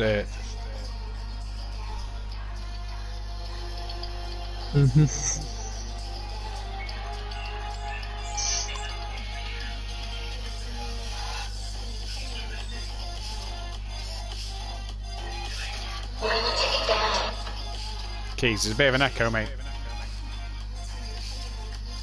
And you was a bit quiet, but I don't know if that's because I had my game's volume up.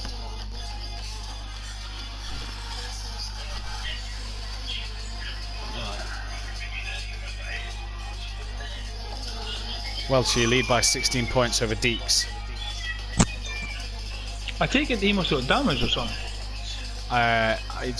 He had to pit again because he was on the dry tyre, we think. He was all over the place. Oh, right. You were having a good wee race at the start.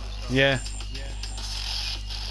So you're 19 ahead of Jamie, 22 ahead of Michael, 28 ahead of DJ Phil, 16 ahead of Deeks. Okay. No pressure then? Nah, no. No, not at all. Just to make you aware, just for the stream, the pad is firmly gripped. Okay. Deeks put some butter on the controller. You hear me screaming and it comes through Keegan's microphone, you know I've dropped it. So what we'll do is we'll start with you, Michael, and then go to Chris because he didn't win and both it up, and then we'll talk with Jamie last. And then I think Liam's going to jump in. He's just eating his dinner for an interview because he can't qualify anyway. Right. Let's start to go back live.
Okay, and they'll be able to hear us in 3, 2, 1.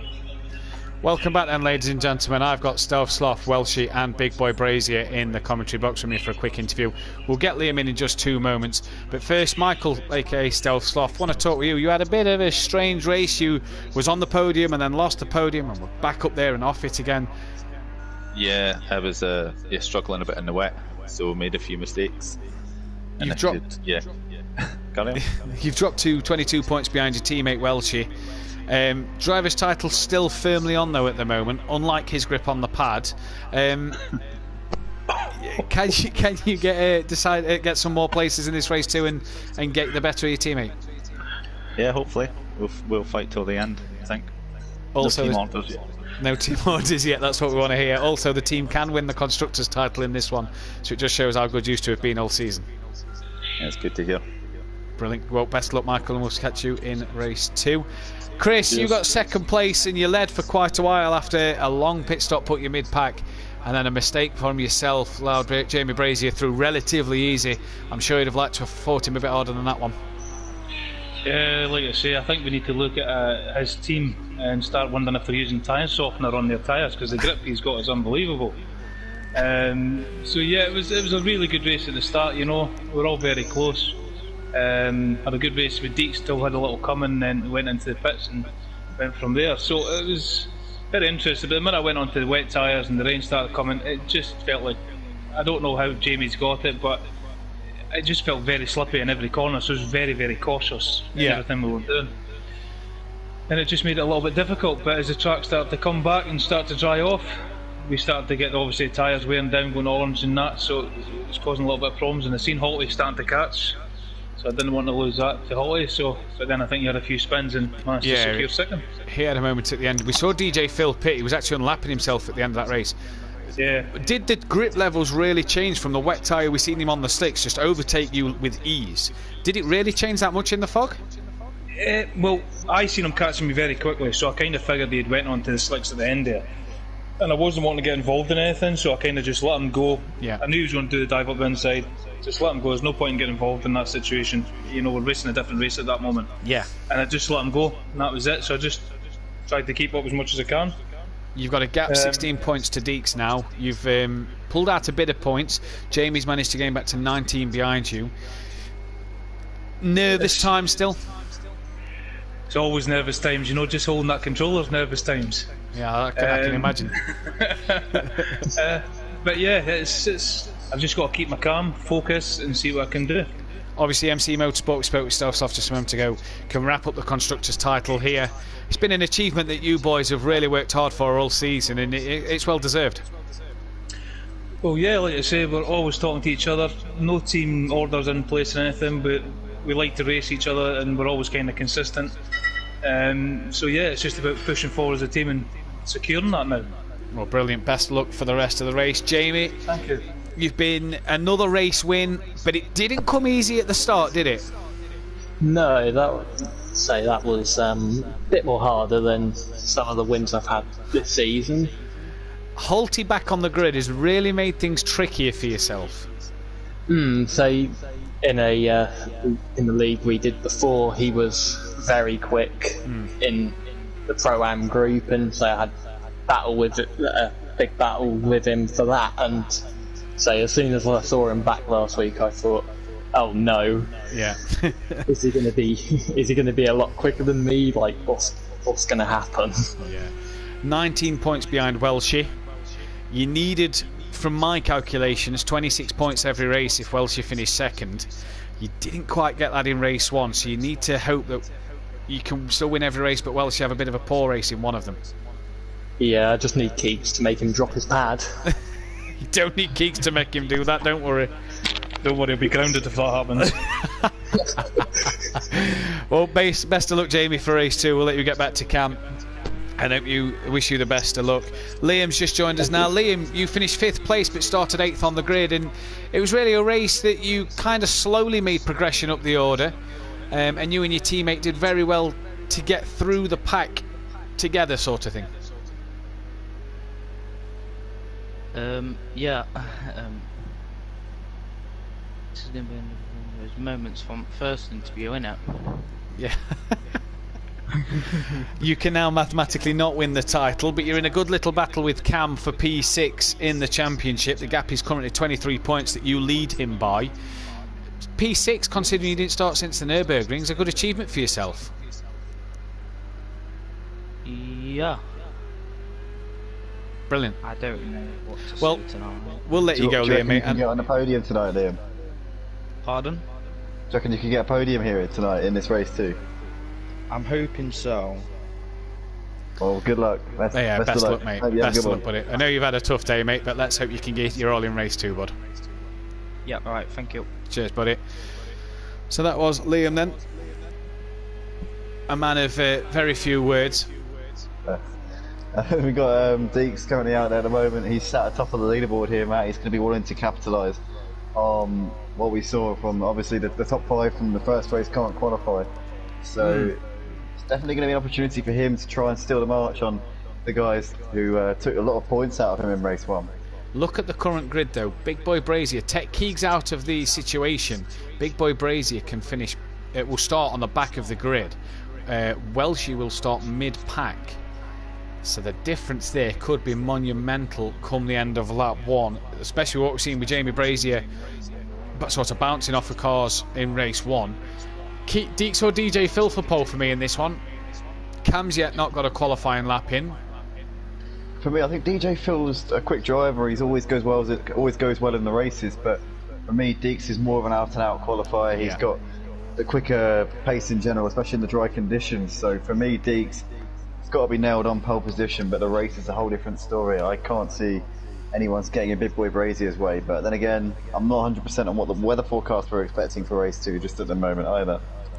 Indeed, that is the case. That is Jamie Brazier's ninth win, of the season. That is Chris's 7th, 2nd or 3rd, and that is Stovsloff's 6th, 2nd or 3rd. So you can really see a dominant pattern with DJ Phil taking 8 podiums in total and Deeks taking 9 podiums in total. You see that dominant theme in this, consistent in this league. Has been, between just the 5 drivers. Liam's got himself 3 podiums, but unfortunately couldn't take one today. Can he get one in race 2? He will start at the moment P4, as Alfie and Cam haven't yet done a lap. What can his teammate though do? We're on board him now. Rabbit Joe. What has Rabbit Joe got up his sleeve? Can he pull a bunny from his hat and nick pole position here? He needs 5 seconds to do so, and doesn't improve. So the rabbit stays firmly inside the hat. Andy, a tricky race 1 for a few drivers then, Alfie in particular. What's he got to do for race 2 to get that right?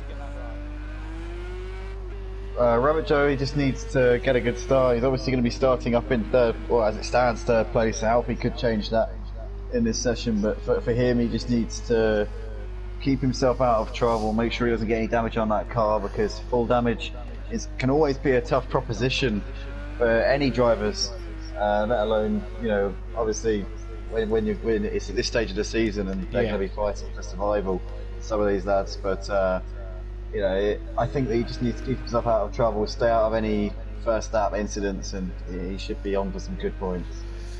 Indeed he should. Currently 4.9 off the pole lap at the moment, just 8 tenths off the back of DJ Phil Green, who's 3.2 behind Deeks. Only a 10-minute qualifying. Alfie's still out there. Cam's not going to get a lap in then, even though he can qualify. Alfie just needs any lap to get ahead of Liam. Otherwise, Liam's in a good position at the start here. He is, yeah. Alfie didn't have the best of first races though, as we see him getting sideways. Oh, he stepped the other way, and that's it. That's the lap over there for Alfie. He's not going to get a time lap in by the looks of it. He's off onto the gravel. He's not good at beached, obviously, because we're in dry conditions now, but I think it's going to be tough for him to get around in time to do another lap. It might be close here though. It might be indeed, but he's... no, he's in the wall. Oh, he's pitted. So he'll start P5. Liam is going to start 4th. DJ Phil's gone he's gone close, 1.4 behind. Rabbit Joe's just improved slightly, but not enough. So can DJ Phil get pole position, Andy? I don't know. I mean, I wouldn't have betted on him getting that close to Deeks. I know that Phil always goes well in the races. He's got so much pace in the wet, but he's really flying here in these dry conditions as well now at Portimao. He's on his final lap of the session here. He seems to be improving every single lap, so we might be seeing another PB here on this final attempt. Deeks currently sat on provisional pole. I think I said earlier Deeks is nailed on for pole position here in this race too, but could DJ Phil try and upset the odds here in the final stages of this session? All but out of the championship now. DJ Phil, he had a very poor race 1 here tonight, so he needs an absolute blinder, and he needs some misfortunes for the other guys at the top of the standings if he wants to have any chance of bringing himself back into contention for the final round. He should stay in mathematical contention, but realistically I think it's going to be a very tall order for him. Indeed, so he's never taken a pole position here. He only took his first 2 wins last week. Deeks has 2 to his name already this season. Can Deeks be the man to take pole in this one, or is it going to be DJ Phil? It's only DJ Phil we're waiting for to complete qualifying, and here we go now then, round the final corner. What is he going to do? Is it good enough for pole? Here he comes, he crosses over the line now. DJ Phil, he can't improve. He hasn't crossed the line yet. He crosses it now. It's a bit further down, isn't it? Sorry. And doesn't get pole position, only by 1.4, so it will be Deeks to take his 3rd pole position of the season, and he's done well there. Can he now convert this into a race win? He needs to. He really needs to. He's got guys coming back for the field. Big Boy Brazier we saw in the first race at sizzling pace. We've got very poor visibility here at Portimao for the start of this race too. So it's not going to be easy for the guys coming back from the rear of the field. Deeks is going to have a clear track in front of him. Well, clear track as clear as it gets, obviously, in these types of conditions. Indeed, he is. DJ Phil lining up on second. I'm sure he's going to want to try and get a good start. I reckon we're going to see DJ Phil absolutely flying off the line. We're about to go lights out. I tell you what, I don't think we'll see anything flying off the line here. I can't even make the lights out. And we're away. We're on the way, and it's a good start DJ Phil! Brilliantly. Liam gets an absolute flyer there. He's already up the inside. He's up into P2 here, coming up towards turn 1. Deeks has got the lead though, coming up towards turn 1. Rabbit Joe is up to 3rd place. Great start from him. DJ Phil down to 4th. Already facing pressure here from Alfie, and looks like a whole team in the background as well. DJ Phil trying to go around the outside here of Liam Gamer though. And it looks like we've had... Oh, Alfie's in a moment there. It looks like Rabbit Joe's trying to go around the outside of Alfie, trying to stick it there, but he can't quite get it done at the moment. Jamie Brazier. Like we've also got Big Boy Brazier making progress. Oh, he's been tapped again! Oh, there's DJ Phil and Liam! Oh no! Holty! He's got 3 seconds in the front, but what's happened to those guys? Holty and Big Boy Brazier again have tapped each other. Alfie's got big damage and he's rolling on the track. Oh, and everybody has done so well to avoid him there. Holty, did Holty get him there, Keegs? Oh, what has Alfie done there? That is outrageous. Holty caught him there then. I tell you what, Welsh got caught up and is still behind Big Boy Brazier. So not the start Welsh needed here. It's the start Deeks would have wanted. Cam up into 2nd. Rabbit Joe runs 3rd. Not on the podium this season, but he's currently 3rd. Has Stealth Sloth just behind him. And what went on at turn 4 then up the hill? I've just got to put it out now. I've just got to put it out there. Alfie's got to face some kind of rough from the stewards for that, because what was he thinking? I think the stewards are going to have to look at that one. Car to drift across the track like that? No. That is dangerous driving there from Alfie. Extremely dangerous, showing no regard for the other guys out on the track whatsoever there. Yeah, that was silly indeed. Deeks, oh, that's an interesting line. Very silly from Alfie indeed, and the stewards will have a good look at that one, no doubt. But Cam, Rabbit Joe and Deeks, and look at Big Boy Brazier still showing that pace from race 1 all over the back of Stealth Soft, but he's got to be careful. He'll have a double toe down the straight line here. He won't now as they've split him. Is he going to go through the middle? He's gone through the middle of Rabbit Joe and Stealth Sloth, and Big Brazier wants this one. What a move from Big Boy Brazier there. That's the type of moves that win you championships. Oh! Get loose! Rabbit Joe and Stealth Sloth both coming together. And that's Stealth Sloth there, all sorts of out of shape. That's how Big Boy Brazier into the DJ Phil, Rabbit Joe! DJ Phil gets collected by Rabbit Joe as Rabbit Joe is returning to the track.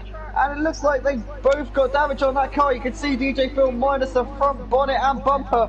That is a disaster there for DJ Phil. He's very unfortunate to just get collected there from Rabbit Joe. He's very unsafe for rejoining. I think the stewards here at Simplay Motorsport are going to be very busy. It's going to be a busy night all night for the stewards here, because there's a lot to look at. Deeks 4 seconds up the road from Cam.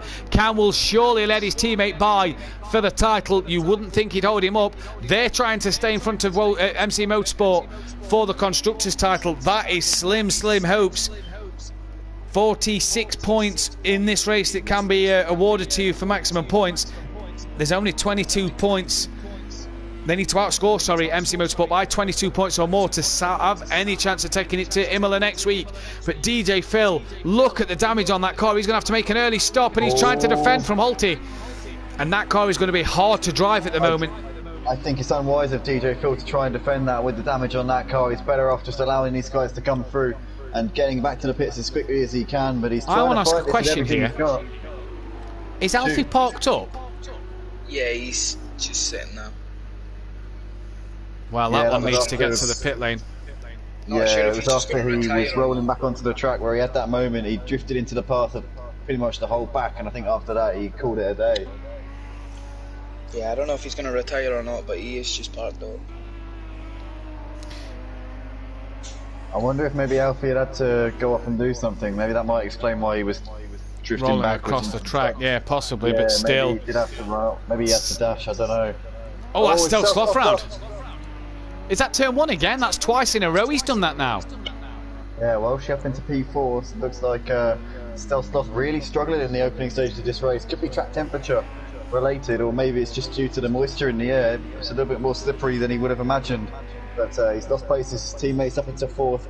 He's very much Looks like, well, she's getting preferential treatment from MC Motorsport in the championship battle here. Obviously, he's the one with the best chance of taking it. He is indeed. DJ Phil's in the pits to repair that damage, so that is not what he'd have wanted. End of lap 2, he's having to pit already. Now, depending on his tyre choice, what is he going to do strategy-wise here? Deeks well out in front by 4 seconds. Oh, Cam's very wide there. And that's just allowed Jamie Brazier up the inside with ease. Now Cam has got a job to do. He's got to hold up Welshie. He's got to help his teammate out here. How quick then can Big Boy Brazier gain on Deeks? He was 2 seconds or 1.5 seconds quicker last lap. How quick can he gain on him?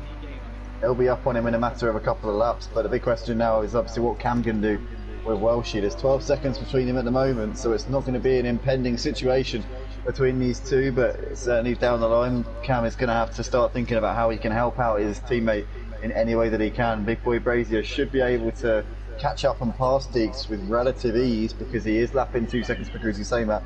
But obviously in the points he needs a few favours here in this race. He needs some things to go right and he needs some things to go wrong for this man here, Welshie. Keegs, what do you make to the start? Oh, the first lap I'd say was a bit chaotic, but I don't know, I'd say it was a bit cleaner than the last race. Don't know if that's just me. You reckon? Yeah, I'd say so. Oh, fair play.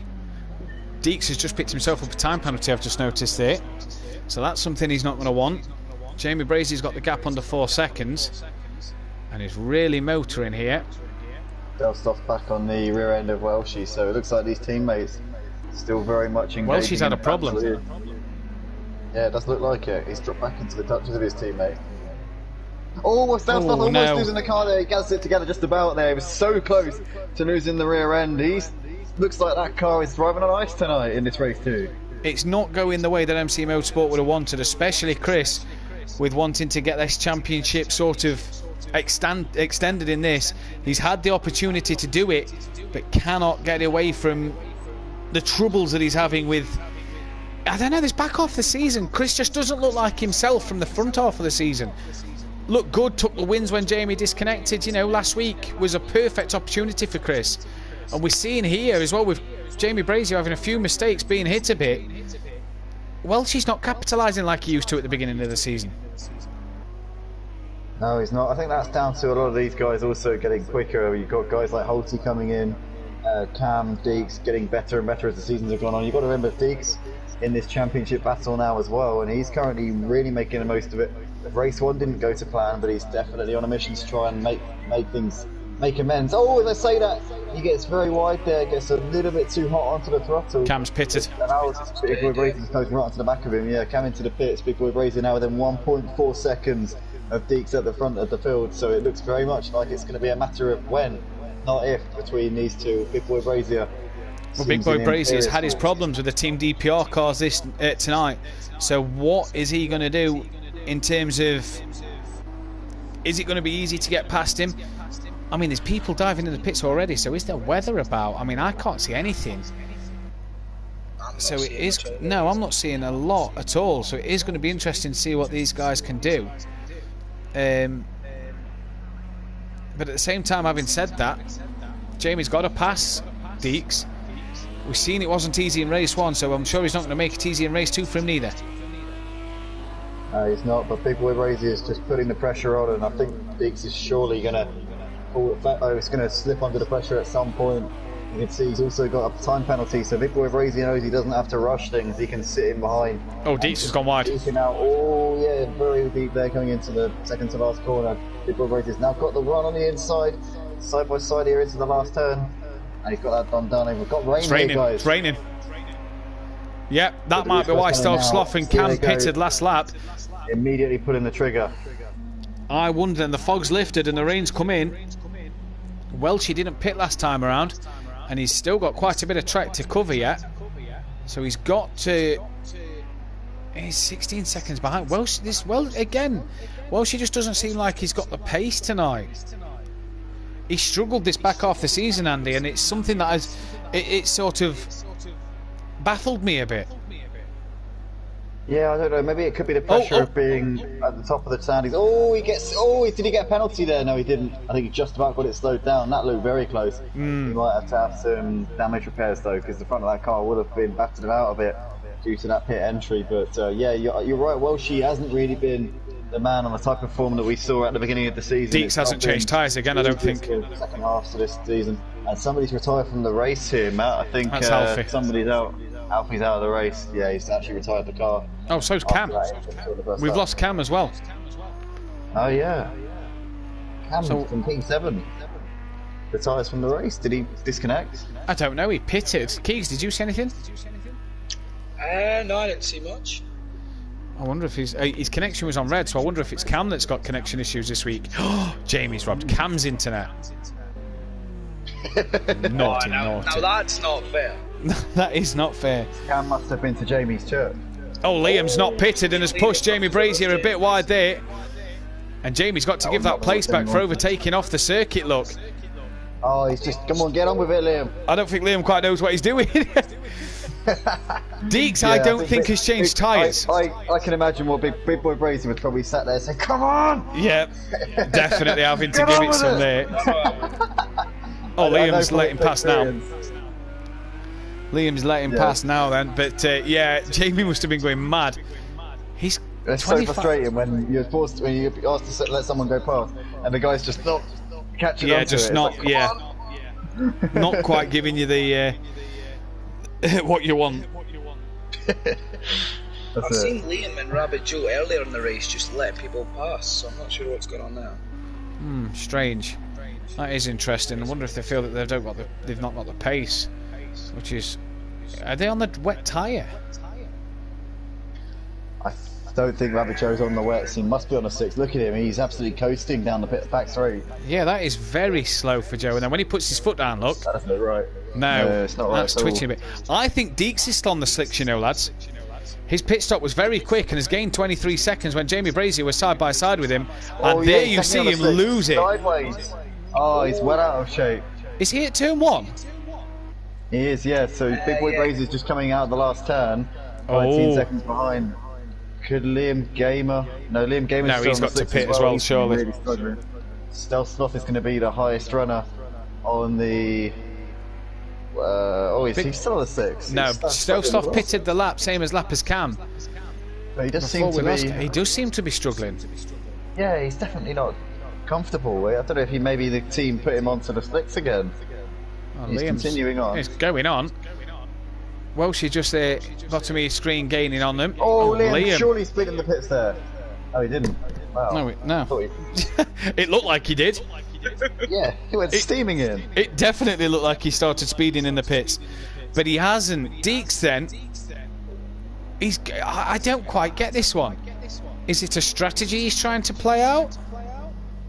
Surely not. Look at DJ Phil just coast past him. No, Deeks is. I don't think the strategy's worked for Deeks. He was running up high. It looked like he was in a good position in the early stages of the race, but this gamble has not paid off. Big Boy Brazier is going to pass him before he's even come into the pit. Jamie Brazier needs to be careful that Deeks doesn't lose the car on the slick tyre and get caught up in it. Look at this speed! Oh! So fake, Matt. Why don't you look at that? And Deeks. Yes, it looks like he's facing backwards. Big Boy Brazier. He's surely going to have front end damage. Big Boy Brazier's going to have front end damage though, surely after that, because that was a hefty whack in the back. Front damage, and surely the stewards have got to look at that one. Surely he's seen Deeks there. I mean, he hit him at some speed. Surely he's seen the big Lamborghini. Hello, I'm here. When you live in the mind of Big Boy Brazier, I know. He sees things at twice the speed of everyone else, so it just, I don't know. I mean, it's incredible. Rabbit Joe's came into the pits, fortunately, so he's now in for his stop. Wow, Big Boy Brazier, that was a hefty shunt on Deeks. He's going to have damage on the front end. As Deeks going, he's losing he was losing time, hand over fist over Big Boy Brazier. He's definitely on the slick tyre. I don't understand how that rear spoiler has stayed in place after that hefty shot in the back. He's going very slow there. This is Deeks having to repit. Oh! Everyone's doing that in the pit entrance. That pit entrance looks slippy to me. Welsh's passed out Sloth. These both will pass Deeks. Holty could possibly pass Deeks as well. 25 seconds to Big Boy Brazier then. I have just heard my dad get very happy when Deeks was in the pit. I'm not surprised. Jamie Brazier texted me a picture the other day. He's on a Assetto Corsa, and there's a button on the Porsche steering wheel that says kill. And he said, I'm bringing this one to Simplay because I need to make some points up, don't you think? I think he's just brought the button there and pressed it when he was behind Deeks, if you ask me. That was full-on kill mode activated. That was, gee whiz. That was a head shot. And I'd only just said he's got to be careful of Deeks as well. Brilliant. Yeah, you just finished the sentence as he rear-ends him. You just finished the You sentence. really did tempt fate perfectly, didn't you? You lined that one up. You put the curse on them. Commentator's curse. We got so much power in this box, as you said, Matt. It's incredible the power we've got. By the way, who's going to win, Chris? Andy? Do you know? Oh, me personally, I think that Big Boy Brazier is going to win this one easily. He's going to run away with it. He's got it in the bag. Oh. But I was just going to say, Keegs, if you want something to happen in the commentary box, then just say it, and it will end up happening. That's unless it's Mazda. Oh yeah, Mazda's immune. Because we were sat there the other week praying that Mazda was going to lose it, so the championship looked like it was going to go good. And he didn't. So unless you're Mazda, everybody seems to make the mistakes. Jamie will probably end up disconnecting now. Andy's predicted him. Oh jeez, don't say that. Lap 8 of 17, they've got to get to lap 13 to score Apologies points. in advance, Jamie, for anything that might happen in this race. Deeks was off again though, by the way. Deeks was off again? Yep. Oh dear. Not the race that Deeks would win. Oh, he's definitely on the wet tyre there, you can tell. That's where we got rear-ended last time, and he's a lot quicker up there. It's actually nice to make the corner this time, Craig, isn't it, I bet? And on his way he goes, on his jolly... Oh, he's ripped the mic out. Oh, there we go. I think it's just Matt just accidentally pulled his wire out there. Yeah, just... I've literally, and I don't want to say this, I've just dropped my pad. Oh no, don't say that. I've just dropped my pad. Oh. I've literally just dropped the pad now. It's your clone sat next to me in the commentary box. Welshie 28 seconds off the back of Big Boy Brazier. He's gapped Stealth Sloth by 3.7 seconds at the moment. Only 8 drivers. It's not the battles out there that we're going to see. Obviously, join us tomorrow night at 8 PM for the Pro category, which I'm sure will bring some thrills and spills. Andy will be with me for that one. Oh, yeah, guys, make sure you join us. We're going to see the creme de la creme of the GT3 drivers here with Simplay Motorsport. I can't wait for tomorrow night because it's good, always good action, but some of the best drivers, and could Gary take one step closer to the championship? Well, Gary, with Mazda dropping out, is really in the driver's seat, has a 30-odd points gap to his brother Little Leach. Leach Motorsport, I don't think can claim the Constructors' title tomorrow night. That's quite tight between Iron Brew Racing and Run Flat Racing, but obviously Iron Brew Racing's lost a member. The battle as well between Keegs AH and Kieran for like mid-pack, that's an interesting one that I'm watching Unorthodox slowly close in on. Yeah, and also one man we've got to look out for. Fury obviously joined halfway through the season. He's going to be wanting to stay up as well. Yeah. Make sure he's not in that drop spot, and it's going to be quite a interesting battle trying to stay up in the Pro Series as well. Spoke with Dean. Dean reckons he can get a podium round here. So you've heard it from the horse's mouth.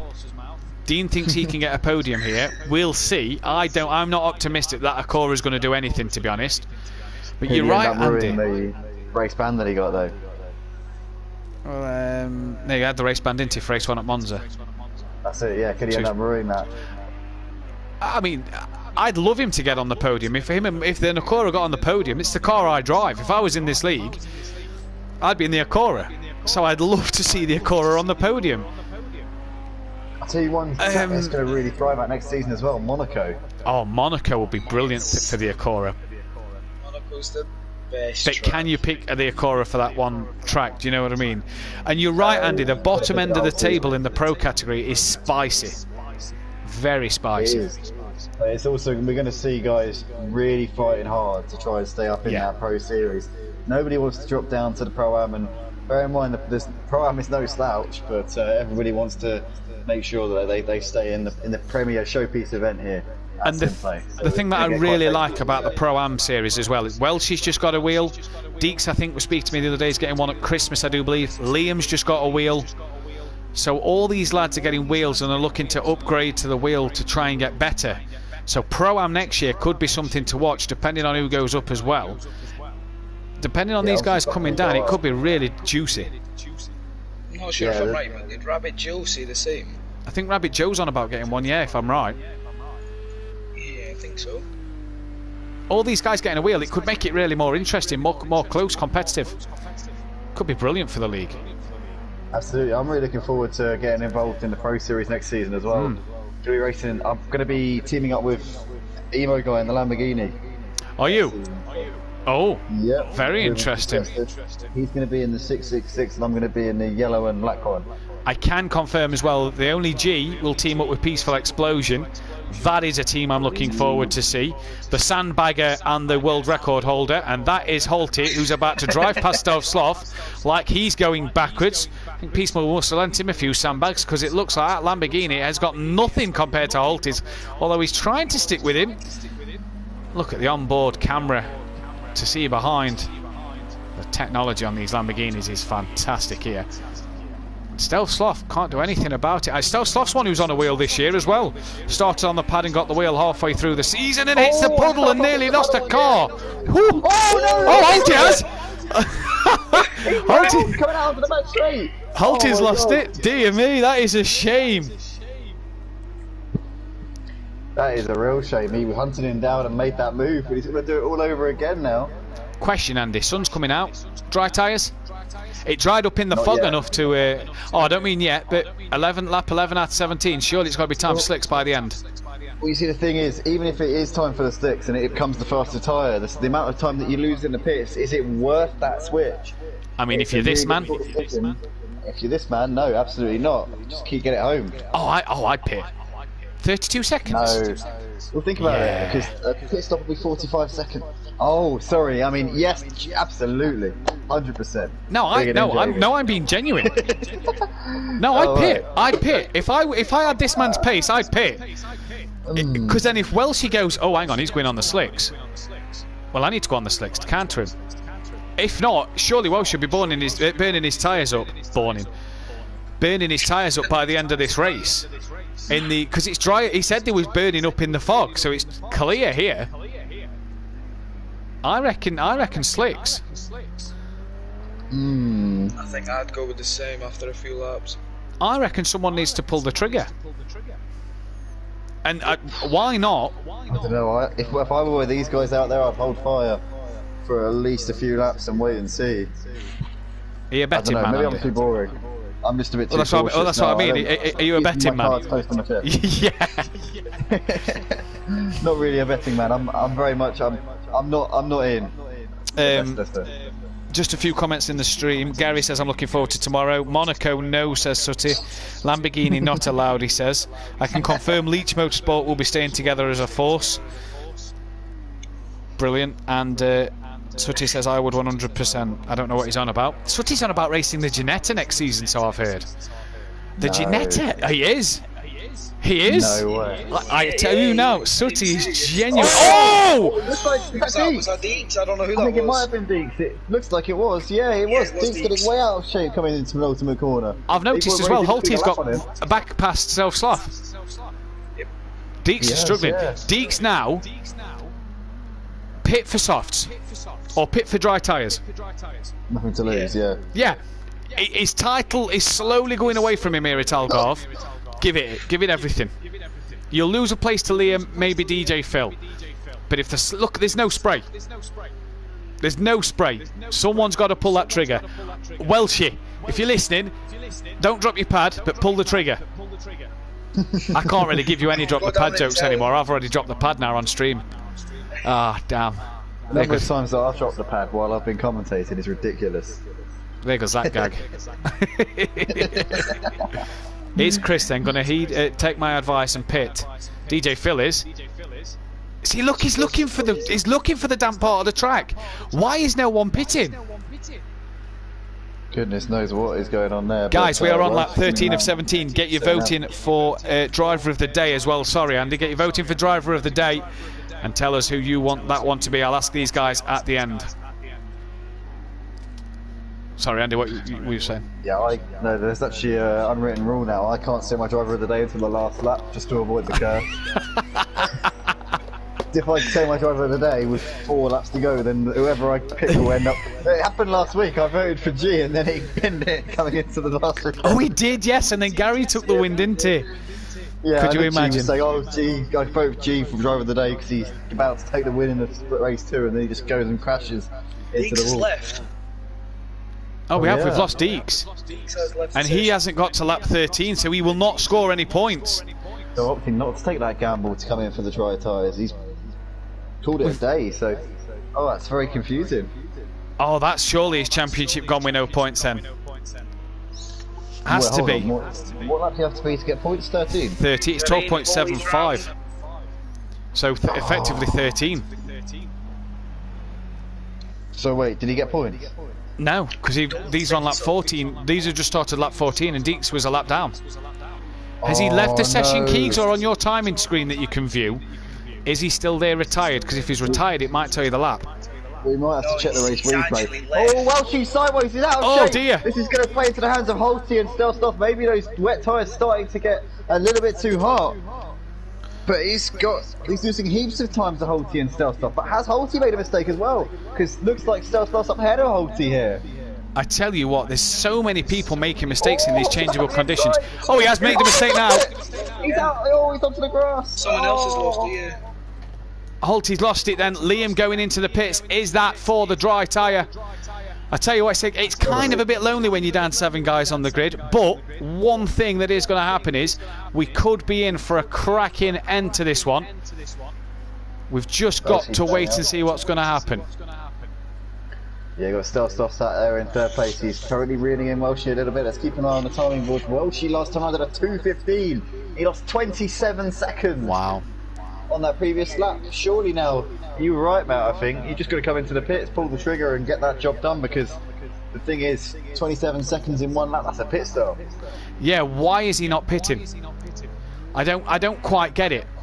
Oh, Stelstoff's round! I just don't get this. Oh, he slides through that standing water. Holty's in. Holty's in for dries, if you ask me. Surely, yeah. I don't get why they're not pitting here. Jamie, surely he can't risk taking that gamble of losing so much time if he keeps hitting the wall and stuff. Surely he's got to come in. It depends. I mean, if he can lap within 10 seconds of those guys, then he's better off staying out. 3 laps left to go, isn't it? True. If he's running the numbers. I don't know if he's got somebody running his numbers on the pit wall. Maybe Cam's letting him know what the other guys are doing in the party chat, giving him advice. He's probably keeping him up to date with exactly what the situation is. Big Boy Brazier probably feels he's got these wet tyres under control, and good on him if he can get them to the end. Yeah, potentially that is the case. But I'm surely they're going to be burning Stelstoff look wide there as well. I tell you what, this changeable conditions, I hope the people are watching for tomorrow, because this is throwing up a few things. We've got 1 driver of the day vote for Stelstoff and 1 for Welshie at the moment. Keegs, can I get yours off you? You know, I'm going to go with my uncle as well, Stelstoff. Yeah, fair play. Fair play. You know what? I'm going to give it to Holty. I think he's done decent today. Andy? Yeah, I can see that. For me, it's very, very difficult to give it to anyone other than him, this man, Big Boy Brazier, because he's just driven perfectly throughout both races. He's not had the easiest of races, especially in the first race where he got knocked about a bit. So for me, it's not just because of his pace or the talent that he's got, but also because he's had to do this the hard way. It's not been the most... It's not been seamless, to say the least. No, yeah, I get what you're saying. He's done it the hard way. Look at everybody's times really dropping off. DJ Phil, quickest man on track at the moment, and he's pitted again. So clearly slicks are the way to go. Can he gain on Liam Gamer for 5th place? 7 cars on the track. I know it makes it a little less battles, but apologies guys, we've had quite a few retirements tonight. Obviously a few people struggling on the track and with the track. But rest assured, tomorrow night will not be this way. It'll be all-out battle, and I'm telling you now, Peaceful Phil and Sutty have got nothing to lose in their title fight. They've really got to gain. He has. Brazier does have the fastest lap, by the way. What's the fastest lap at the moment? It will be a 1:44.1, so it's pretty quick. That's in the dry at the start. Yeah. Yeah, I don't think anyone's going to beat that. Holty might. Holty's been on the dry tyre, so we'll see if Holty can beat it. Coming around now, this might be an outlap though. Track is bone dry. There's a few puddles here and there, but I think the dry tyre's the way to go. Can your tyres pop on project cars? I know that sounds like a silly question, but I no. don't think they can. Oh, that's a shame. They can have no grip. But they can't. They don't blow out. Or you won't get punctures or anything like that. That is a shame, because I tell you what, if Big Boy Brazier had a puncher, that'd make it exciting with 2 to go, wouldn't it? I'm not wishing it. Well, I'm not wishing it on him by any stretch of the imagination, but you know, how interesting would that be if he just, you know, his tyre just all of a sudden goes pop, and then Welshie starts reeling him in, and then his tyre pops, and it'd be fun, wouldn't it? Yeah. It would be something to talk about. Hopefully next week we'll have a few more drivers on the grid. Aidan Bennett obviously missing tonight. Swinfin's still missing. Not sure when Swinfin's will be back. We've had a few retirements as well, but hopefully for the final race of the season, or final 2 races of the season, we'll have a full, or near a full grid like we should have in the Pro-Am category. Liam Gamer has been passed by DJ Phil. Now, can DJ Phil gain on Holty? Don't think so. 30 odd seconds in a couple of laps. And Holty on the slick as well as DJ Phil. Liam, I tell you something. 5th and a 6th. Liam's impressed me again tonight. Yeah, he's driven really, really well. Shown pace. He hasn't had the best of luck in this race too, to be fair. Yeah, but at times we've seen Liam, and he's shown glimpses of stuff that he can do. And I tell you what, he's one I'm putting forward for next season. Getting on the wheel, if he can get the practice in on it, he could be up there fighting for the title.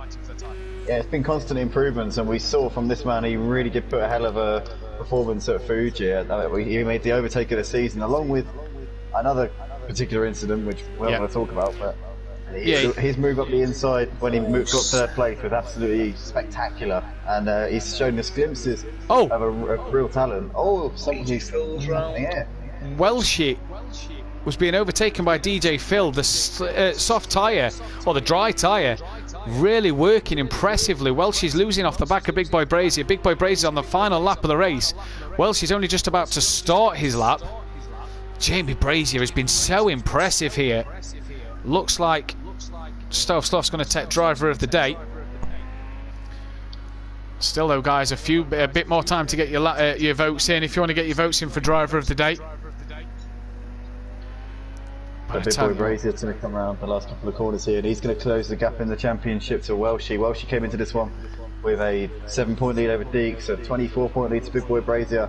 But Big Boy Brazier's going to half that down. I think he's going to pretty much half of what it was. Big Boy Brazier comes over the line to take the double here at Algarve. Portimao, fantastic drive throughout the entire event. Brilliant stuff.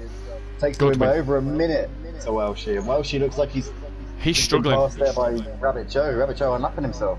Yeah. Or is it Liam Gamer? No, that's Liam Gamer. Liam's see, this is the thing. Liam's letting back through with the blue flag, but Liam's quicker on the dry tyre.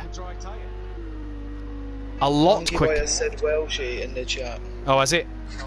Oh, so we've got it between Welshie and Stove Sloth. Anybody before the end of this race, decider between Welshie and Stove Sloth. It's 2 votes apiece. Anybody want to choose a decider, please do. Holty's done a 47. Is that fastest lap, Keeks? No, I don't think 44 so. was the fastest, I think, wasn't it? 44. Yes. Oh, so just missing out narrowly. Welshie's struggling. Holty's finished in P4 as well, so he won't get the chance to improve any more. Welshie's really struggling here. Any more mistakes, and his teammate can get it. Gary saying in the comments, let's give driver of the day to MC Motorsport, so we could call it team of the day. Team of the day. Well, they're going to take the Constructors' Championship as well. Oh, DJ fell out of shape coming through the last turn. That's gifted Liam Gamer 5th place.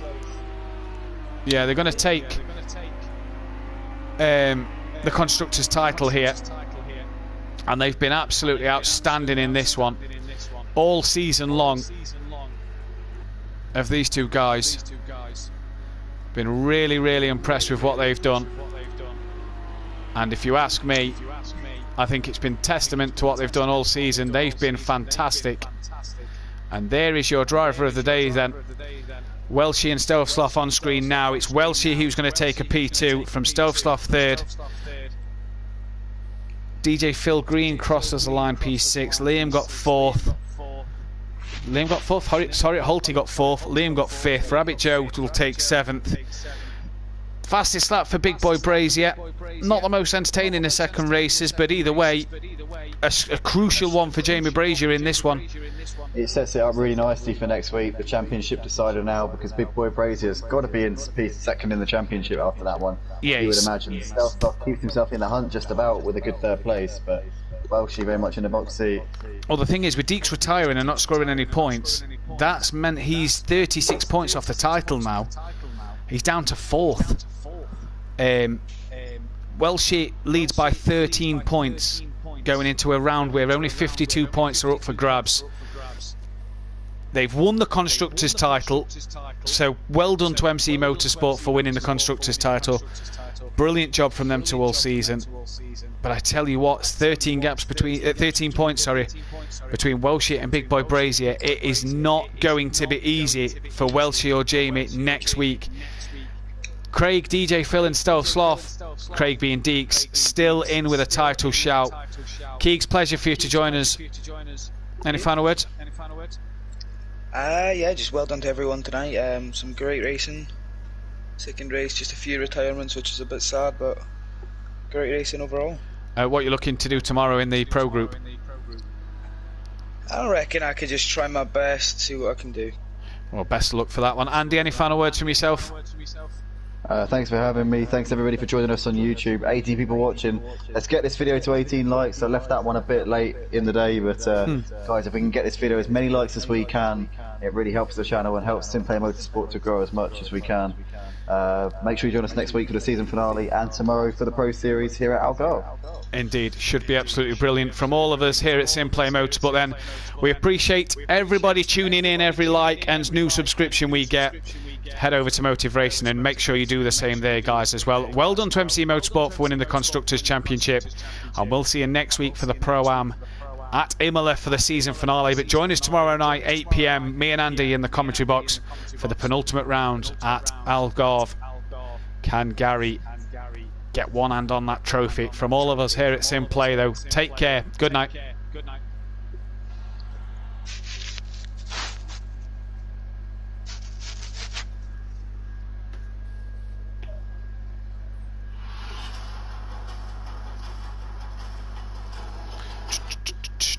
Oh, one thing you said the good night very quick.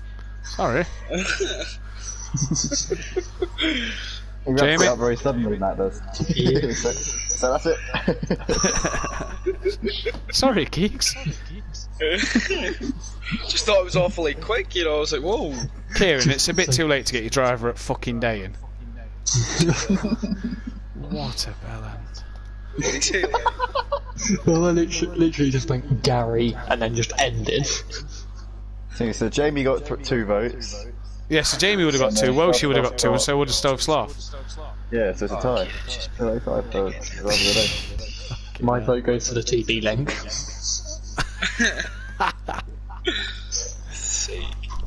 Oh dear. Oh, Andy, what's this event you're doing, by the way? At Daytona. Daytona, it's Splash and Dash. So basically, we're giving £100 to the winner. It's a £5 to enter, and we're going to be doing up to 4 heats in the build-up to it. So between 4th of December and 12th, we're going to be running basically qualifying sessions. Yeah. The fastest 15 times from all of those heats. So basically, everyone runs at once. No one runs at the same time because obviously slipstream and stuff like that. Yeah. So in each of the heats, each driver will come around, do one lap while everyone else sits in the pits, and then out of all those heats, we take the 15 fastest times, and the 15 fastest go into the final and compete for that £100 prize. Nice. If you need a commentator for it, if I'm not doing an event for Simplay, just let me know, mate. Awesome, yeah. It'd be good if you could join me, because I don't fancy really commentating by myself on an oval race. To be fair, I hate commentating on oval races, because it's just... Yes. So it was a bit like this second race tonight. Yeah, a little bit. Yeah. No, I know what you mean. It's like, I'm just sat there and they're going round turn 4 again. Yeah. And somebody's making a move to the outside. And somebody's spun it! Oh my goodness! Yeah, it's a big I know what you mean. You can just at times get a bit... What is it, IndyCar? No, it's in the BMW M1 Pro cars. Oh, yeah. Yeah, you'll have to let me know when you're streaming it, what times and everything. I'll commentate with you. Yeah, it'd be good. And obviously, provided we're not running a special event, because our season finishes on 2nd. Yeah. Well, the big one will be the final, which is on the 19th, so that's a Saturday. Yeah, so I doubt we will. I think it'll just be the Wednesdays and Thursdays we're running events again.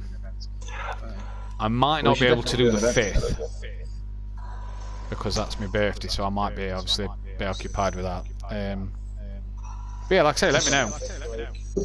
Oh, well, I'll tell you what we are on about doing. We could do another duo. Yeah, I'll tell you what we're on about doing. We're on about doing a net full qualifying and race on F1 2020. Oh God. Full distance. Oh God, it. We're on about doing a full distance race. We haven't selected the track yet. So if any guys that you know want to do it, Monaco. We could do a 10v10. oh yes, Monaco. That's exactly what I said, Jimmy. We've got We D. could do another Wasocki and 10v10. Liam. Oh, that'd be good. That would as well. 10v10. The thing is, I think we'd struggle to get 10 drivers for F1. I don't think we actually we might. But yeah, just get as many. We'll have to see as many as we can get. Yeah, we'll have to get another one on Project What about the girls' race as well?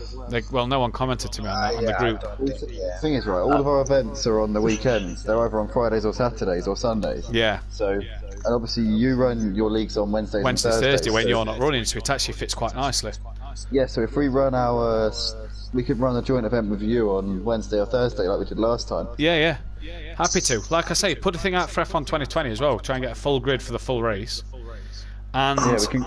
I reckon we should run one on Project, and then if we can, run one on F1 as well. Happy to, because I think we're still going to do an F1 as well.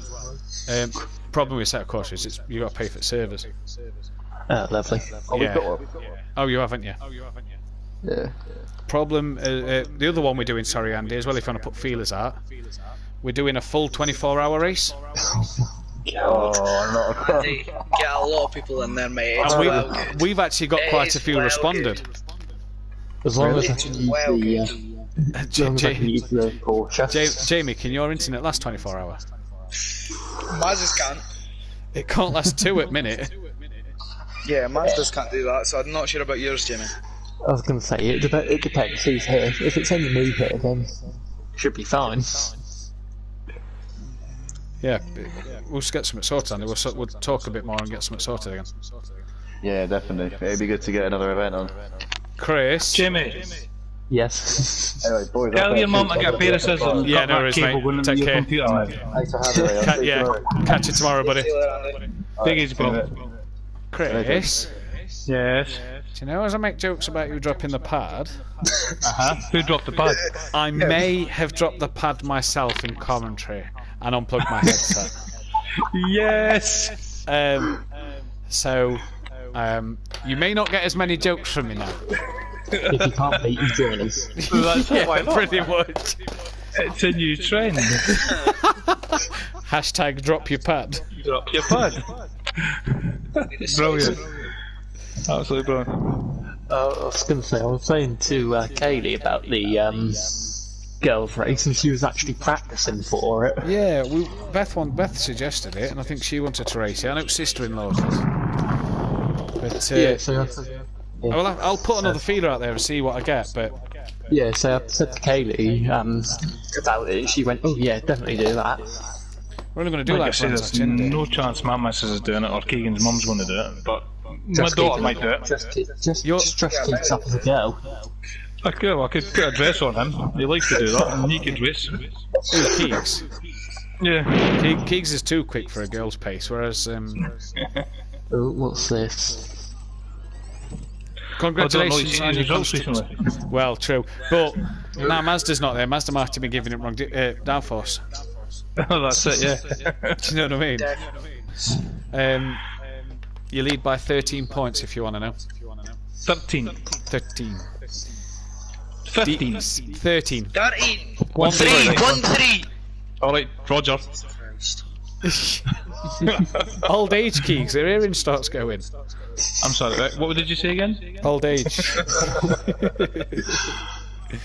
So 13 points, right. But you've wrapped up the constructors. Yeah, because Cameron quit twice. I mean, in all fairness, you had to outscore them by 22 points. I mean, Cameron was second at a point. True. He was too, he was up there. Deke's retired. Yeah, he was up in second. I just went to, can you let me through, and I'm going to go for Deeks. And then I said, rain's coming, end of lap 5. I said, you can even pit on end of lap 4 or end of lap 6, because I'm having end of lap 5. Well, He Deke's pitted, got though. slicks put on twice. Yeah, he said. So he's pissed off. Oh, you went party with him? No, he's texted us. He was saying yeah, that. He me. says good race and that, and then obviously, because in the first race, obviously, we were having a good race. And we had a wee slight incident where I kind of dived up inside, he turned in a wee bit, but it was all good, it was nice and clean. But like I say, he was texting us, and I asked him what happened, because I thought he got disconnected, and he says, no, he just retired because he got slicks put on again. Yeah, 36 points back now. I was trying to think who was it that I had contact with at the top of the hill, and I swear it was you. So, pretty much. That was Deeks. Is that when you went straight into the back of somebody? It was chaotic at the start. Oh, No, I think I went to the inside of you, and you had to slide, and yeah, I tapped the rear of you. Oh, right, well, see, I need to look at my replay because there was an incident at the start I want to look at, and then obviously there's the Alfie situation, which I see is posted. yeah, it's posted. Yeah, I don't know what that is. It's just a video of the start. Keegs, see when he was rolling backwards, Yeah. I got a text off him with them videos. What is it? Incidents he wants looking at. Yeah, because he What, put while that his car was Facebook still on the stuff track? Yeah, well, his car was on the track, yeah. Yeah, he was parked come inside. So, Yeah, I mean, why isn't he just shut out of the pit? yeah, exactly. So that might be, even if his incidents are penalties for the other guy. Think I've got to act on the Alfie one. We did it with Dean for driving like a reckless twat, so...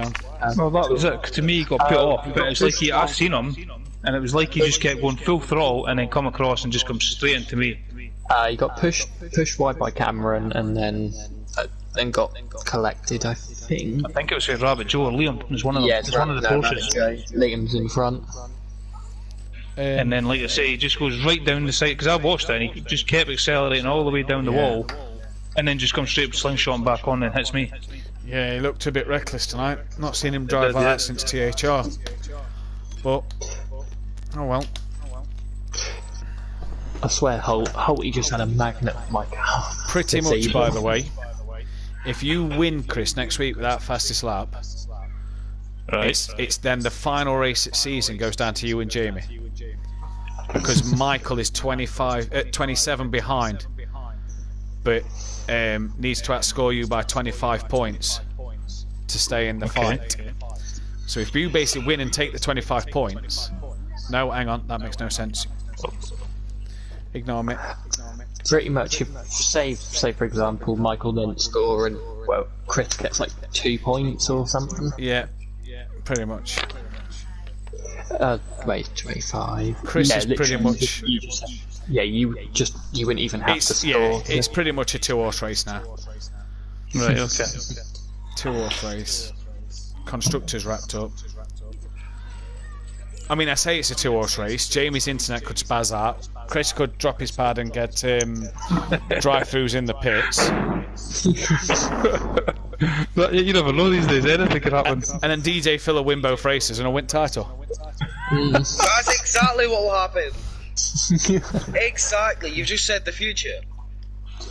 Well, that's what I want to look at the start, because the very start I went to the right, and it was like he just tried to drive into me. I don't know if it was seen on the stream or what. Who's that? I seen some. Race 1 or 2? Race 2. Yeah, I'm pretty sure I've seen it. So we started, and then race two basically because what of happened, I think it's Rabbit Joe was on the right, and then Phil was behind him, I think it was. So Right. Phil got a bad start. Rabbit Joe went to the right to go round him. No, that was Liam, because we went on board Liam on the stream, and he zagged around Liam. Yeah. And it was like he tried to. I don't know if there was somebody on his other side. I'm not sure yet, but it was like he just all of a sudden turned into me. Yeah. Let me have a look at this. Might help if I end my normal stream, won't it, as well? I've ended sim play one, but it might help if I end the normal one. Did you like the little thing at the end of the street? Oh, you haven't watched it yet, Chris, have you?